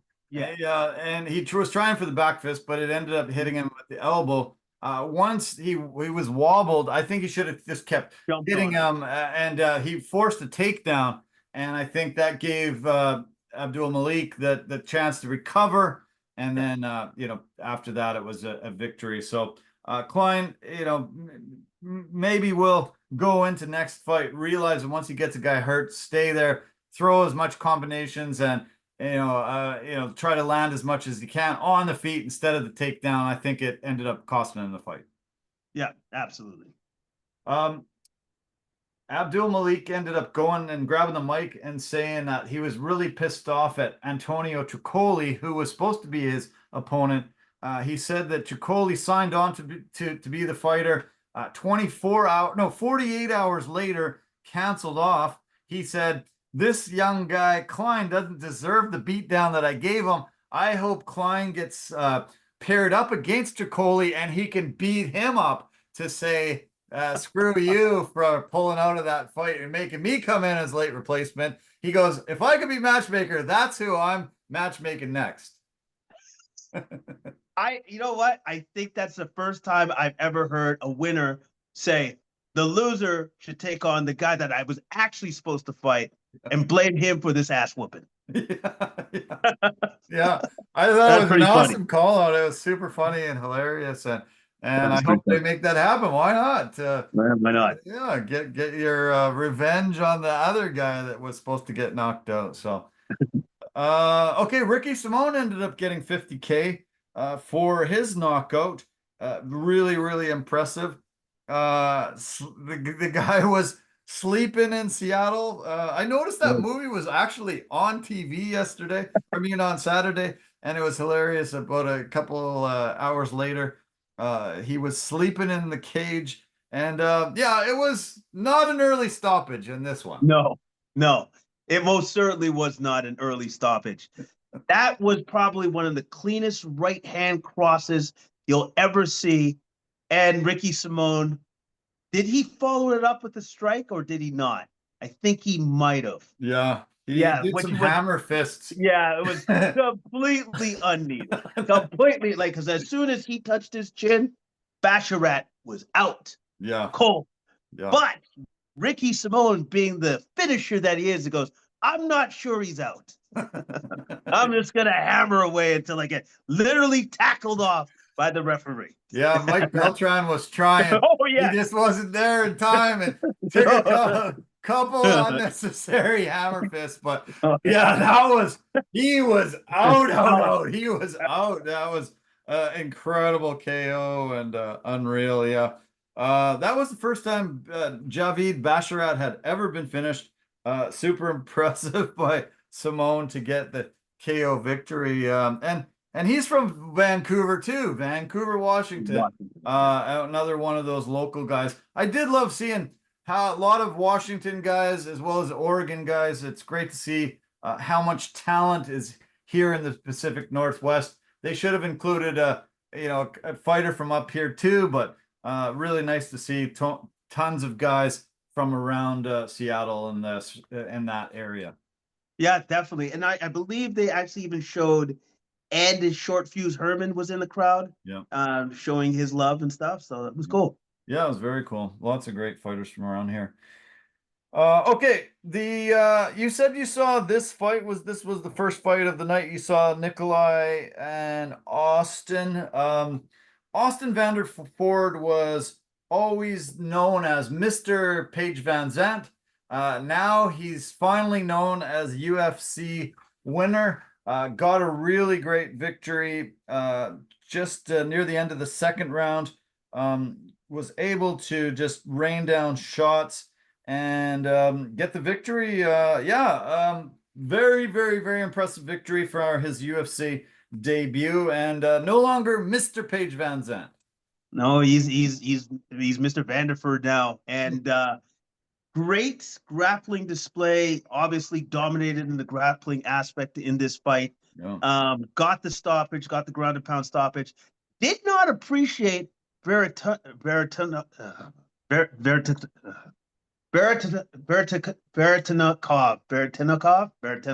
Yeah. Did not appreciate what he did after the fight, which was go after Vanderford, Yeah. push him Yeah. for what I don't know, because he lost the fight. Yeah. You're a poor sport. I don't know what like. I know that Dana White didn't see it as a big deal, but it is a big deal. You can't do it. You can't do it. No, they should have some punishment. They should have like fined him or something in place. There should be some fine, suspension, something put in place for that, because you can't have that. Can't have. Yeah, that was really, really bad. I've seen other fighters get kicked out of contracts and eliminated for poor sportsmanship and stuff like that. But this was not a good look, and I don't know what he was mad about, but yeah, he deserved the loss, and yeah, it was not good. I wish they would also have something in place where they do that. Like you say, Dana White did seem like he didn't think it was that big of a deal, but you just got to draw a line and say, no contact with a fighter, in anger after a fight or else. So, yeah, okay. I'll just mention the other couple knockouts on the card. Their Sultan Ruzibev got a very big knockout of Eric McConnell on his UFC debut. He hit him with a right, sent him really reeling, dropped him, ended up just getting back up, but he just dropped him again, just constantly pressured. Keith Petterson came in and stopped it. There was a couple knockdowns, maybe a little early stoppage, but it was heading that direction. Also 10 days notice. Too many fighters coming in on these 10 days notice. But Ruzibev ended up saying that he fights at 185 and 170, will take on all comers, and he really had an incredible performance. The first fight of the night was Modestas Bukauskas, who ended up getting a KO victory just over 2 minutes into the fight. It was really nice stand-up early. Bukauskas ended up landing a huge left hook. It ended up wobbling Rafael Sakaria, and then he just ended up landing shots. I think there was 10 unanswered shots, and it was like boom, boom, boom, until he just stiffened up to the point where he was not going to be able to continue. And then one last shot put him down where he was basically kissing his knee. He was in a crouch position and just holding onto his knee, and he was out. So yeah, it was fun. Really good way to start the fight. The first of 5 continuous knockouts. So it was cool. Great. I'm so happy that the UFC ended up coming to Seattle, first time in a long time. Dana White thankfully said it will not be a decade until we come back again, and he said it was an awesome experience and great to be there. So very, very happy that they came back, and it was a banger of a card. I did want to mention one thing. The biggest UFC story of the week was that Ilia Topuria has vacated his featherweight title and has decided to move up in weight into the lightweight division. Alex Volkanovski and Diego Lopez will now face off to win the belt. This will take place April 12th, UFC 314 in Miami, Florida. Volkanovski comes in ranked number 2, Lopez number 3, and I guess Topuria said he had fought everybody that he wanted to, that he thought he should, had too hard of a time cutting the weight, and he really wants to go up and face Islam Makhachev. And UFC has not been able to secure that fight yet, but he will no longer fight at featherweight and will have a champion crowned April 12th. Okay, so I heard a couple things, a couple rumors. One reason why he had to go up and vacate the belt was apparently the rumor is that Dana White will no longer allow double champs anymore. A guy holding 2 belts at the same time. Okay. That's not a thing anymore. The other thing that was pretty obvious to me that I did not know. Do you know the weight that Topuria actually walks around at? Was it like 185 or something like 185, that? like he cuts down 40 pounds. Yeah. What that I when I heard that, I'm like, what are you talking? That's insane. That's absolute insanity. That's like he's pulling a Rumble Johnson every time he goes into the fight. Like I did not know. Like he doesn't look like he's dying when he's on the scale. No. So I had no idea. Like obviously his diet, the way that he cuts weight is absolutely on point. Unreal. Like it's perfect, man. Yeah. Because like that for him to lose that 40 much weight, 40 pounds is a hell of a lot to drop. Yeah. that is a lot of weight. So I'm not surprised that he said, okay, enough's enough. Like I'm moving up, because obviously I guess a 30-pound weight cut is easier than a 40-pound weight cut. I can't believe I'm saying that, but yes. All right. So that's cool. I appreciate the fact that he's doing that. Since he's moving up, I'm sorry, that dude does not have to fight his way to get to Makhachev. No. That fight should just be made immediately. Yeah. You don't have to fight any of the top. No. You're a former champion that vacated the belt. Right. Left it. That means you get to fight Makhachev right away.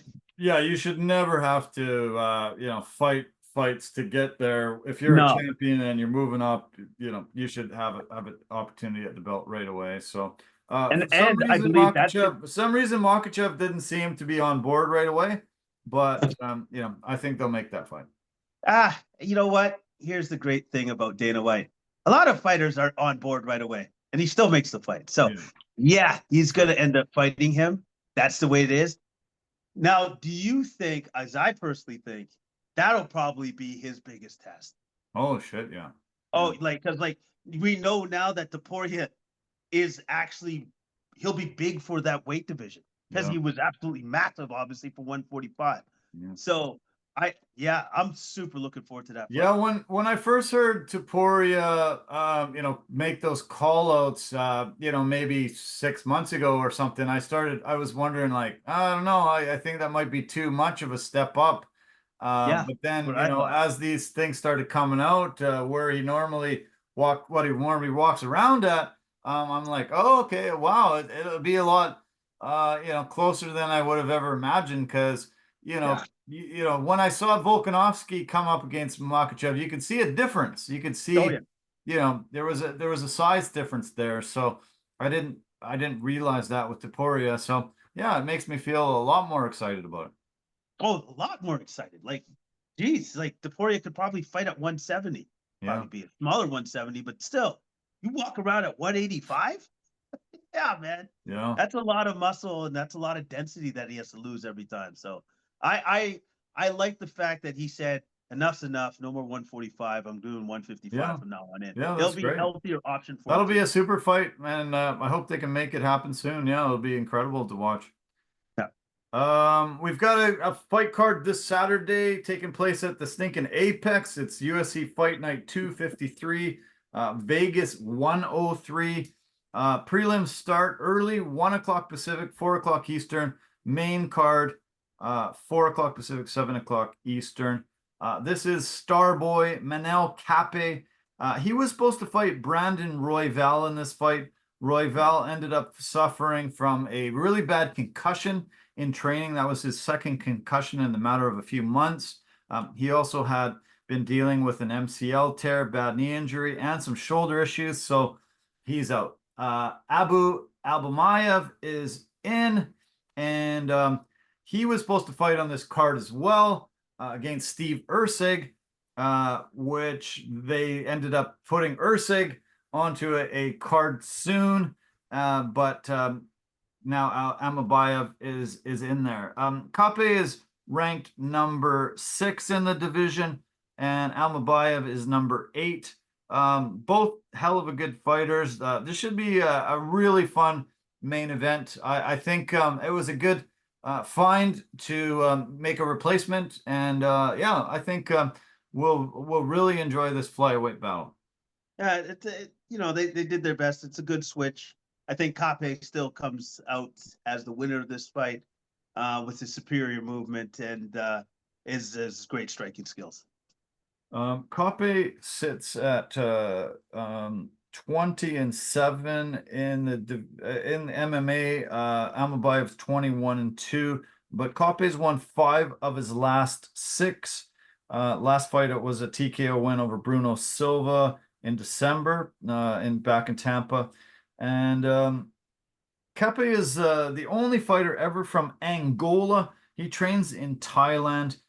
His last loss was to Mateus Nicolau, but that was a robbery, a horrible decision. He is pretty phenomenal at this low weight. 12 knockouts and 5 submissions in his 20 wins. Pretty impressive. Almabayev's on a 17-fight win streak.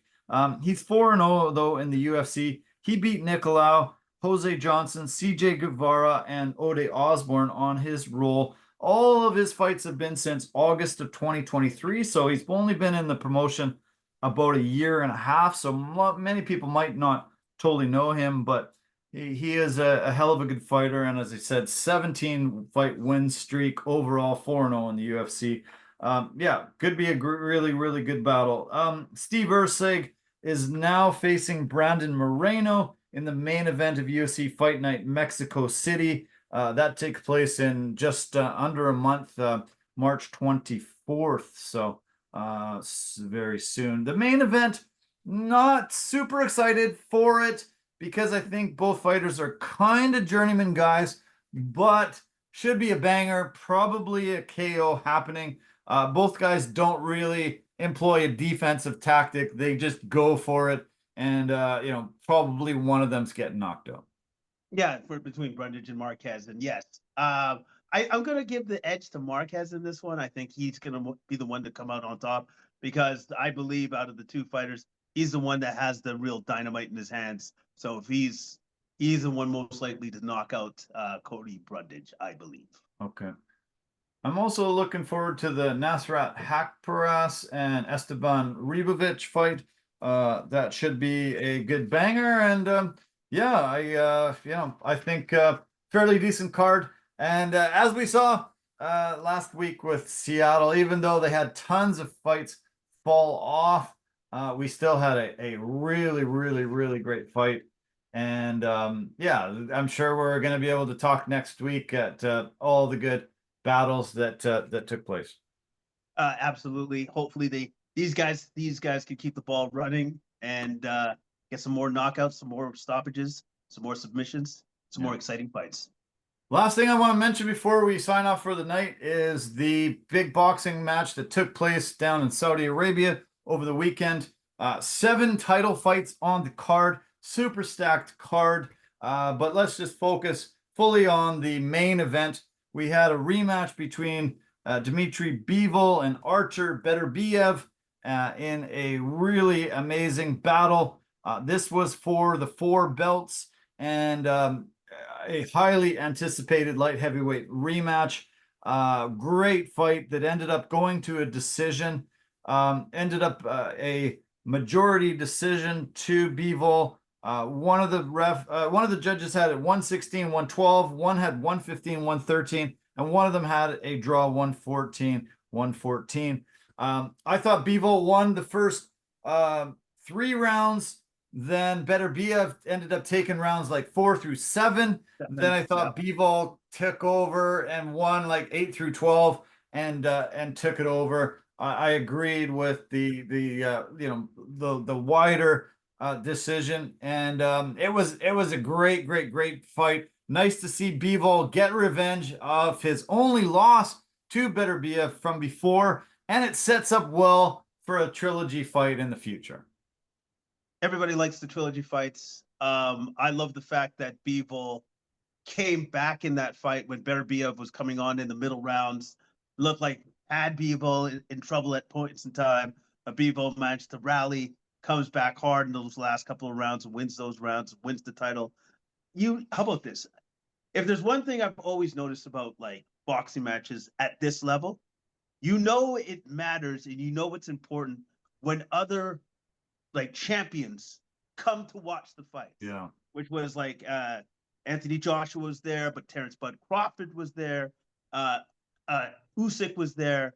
When you have those guys that are there watching this fight, that means like, something's going down. Something special is about to happen because they know what they're looking at because they're the best of the best at their craft and they're looking at other best on best. It was a fantastic fight.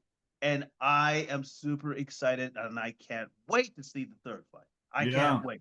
Can't wait either. Yeah. I'm glad you mentioned all those fighters because I wanted to mention them too. And I saw there was a consensus among many of the boxing commentators and people that follow the sport, and they had a pound for pound list that they put out today. And this is the list, and a lot of these fighters that you mentioned are on the top pound for pound list in boxing currently. Number 1, they have Usyk. Number 2, they have Crawford. Number 3, they have Inoue. Number 4, Bivol. Number 5, Beterbiev. Then they've got Jesse Rodriguez. Then number 7, they got Canelo. Number 8, they got Nakatani. Number 9, Tank Davis. And number 10, Shakur Stevenson. So that is a hell of a great pound for pound list. And almost all the guys from that list outside those Japanese fighters were all there. Yeah, absolutely, man. Like, and that's cool. I love it when those guys of that nature support their fellow fighters in the boxing ring. Yeah. And then also to their fans as well. They want to see great fight. Yeah, no, it was awesome. And that's just another example of Saudi Arabia, Turkey Al Sheikh, being able to secure this. This is one of the most stacked cards I've ever seen. 7 title fights on it. And, so many great fights. Unfortunately, some of the top fights, one fighter got hurt and had to leave or got sick, and they had to do some replacing. But, man, it was awesome to see. And another example of Saudi Arabia being able to throw money at it and put together such a stacked card from the beginning to the end of this whole thing. Yep, and that's what it's just a perfect storm. This is what boxing fans have always wanted to see. Yep. And now that the promoters can't get in the way of seeing the fights that we want to see, it's just great. It's again perfect for us boxing fans. The Shakur Stevenson looked impressive as he always does. He really beat up this Englishman, Josh Padley. Was able to finish him in the 9th round. He knocked him down 3 times with severe body shots that were just killing the guy. This guy was one of the toughest SOBs I've ever seen, though, and he came in as a late replacement and just hammered all over the ring, but was not going to quit. His corner finally threw in the towel and saved their guy. But holy cow, this was his first ever loss, but he was severely outmatched. But one of the toughest guys I've ever seen in a boxing fight. Yeah, I saw some of the highlights, and everybody was giving him his flowers because it's like you were out of your depth but you didn't quit on yourself. No, not at all. You Yeah, that's absolutely great. didn't. So Shakur is now in line to face Tank. They Tank has a fight coming up this Saturday, and so we'll see how he does. He's fighting Lamont Roach this Saturday. If Tank wins, then it lines up for Shakur and Tank to have a really great battle, and that should be epic. And I'm sure it'll be in Saudi Arabia too. of course it's going to be in Saudi Arabia. You want to know why? That's where they're going to get paid. Yeah. Lamont Roach, not super widely known, but he is he has had a pretty phenomenal career. They fought against each other in the amateur ranks. Tank ended up getting the better of him, but I heard they were two epic battles. Their records in amateurs were Tank's is 206-15, and Lamont's is 125-15. That's how many amateur fights they fought before they made it into the pros. Right now, Tank's 30-0 with 28 knockouts, and Lamont's 25-1 with 10 knockouts in his career on a 6-fight win streak. That's going to be a great fight, man. That's going to be a great fight. That's going to be one to watch for sure. This takes place at the Barclays Center, Brooklyn, New York. Main card, 6 o'clock Pacific, 9 o'clock Eastern. Prelims go 3 o'clock Pacific, 6 o'clock Eastern. And as I said, they're familiar with each other, so should be kind of wild to see them get back at it and have a battle. Did you see any of the highlights of the Joseph Parker fight?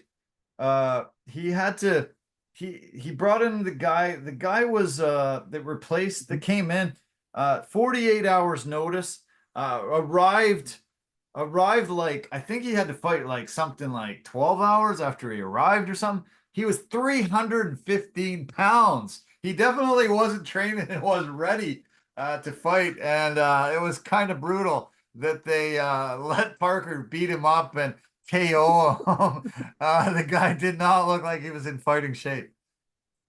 I clearly missed that one. I definitely missed that one. He was So huge. The guy was massive. No, so they literally brought in a tomato can full of that Parker. It's like, listen, we're really sorry about the fight the way it happened. So we brought in this dude so you can get the beat up. Yeah. I think it was kind of a phantom knockout too. I don't really know. Like, he kind of hit him sort of like on the top of his head. It was kind of like a weird glancing blow, and then the guy was down and he was fumbling around. He got up before the 10, but it looked like he was not going to be able to go, and they said that's it. But yeah, it was a tomato can in the most worst sense of the word. Yeah. It was crazy. The guy was huge. Friggin' 315 pounds. Yeah, that's just awesome. It's like, that guy looks like he's been training hard. This should be a good one. Yeah. Okay, man. This was awesome as always. Really good. Thanks so much. And I hope you have an awesome night. Great week ahead. I hope it doesn't rain as much as they're calling for, but this was fun. And let's definitely keep in touch over the week. No, definitely. We'll definitely keep in touch. You have yourself a great evening. We'll talk later. Okay, man. Sounds good. Thanks for now. Thanks a lot. Love it. Okay, everybody. Thanks so much. I'll sign off. Appreciate you sticking into the end. Love you guys lots. Thank you to our partners and sponsors and everybody that contributes. We really appreciate it, and we look forward to seeing you soon. Have a fantastic week ahead, and we'll talk to you later. Bye for now.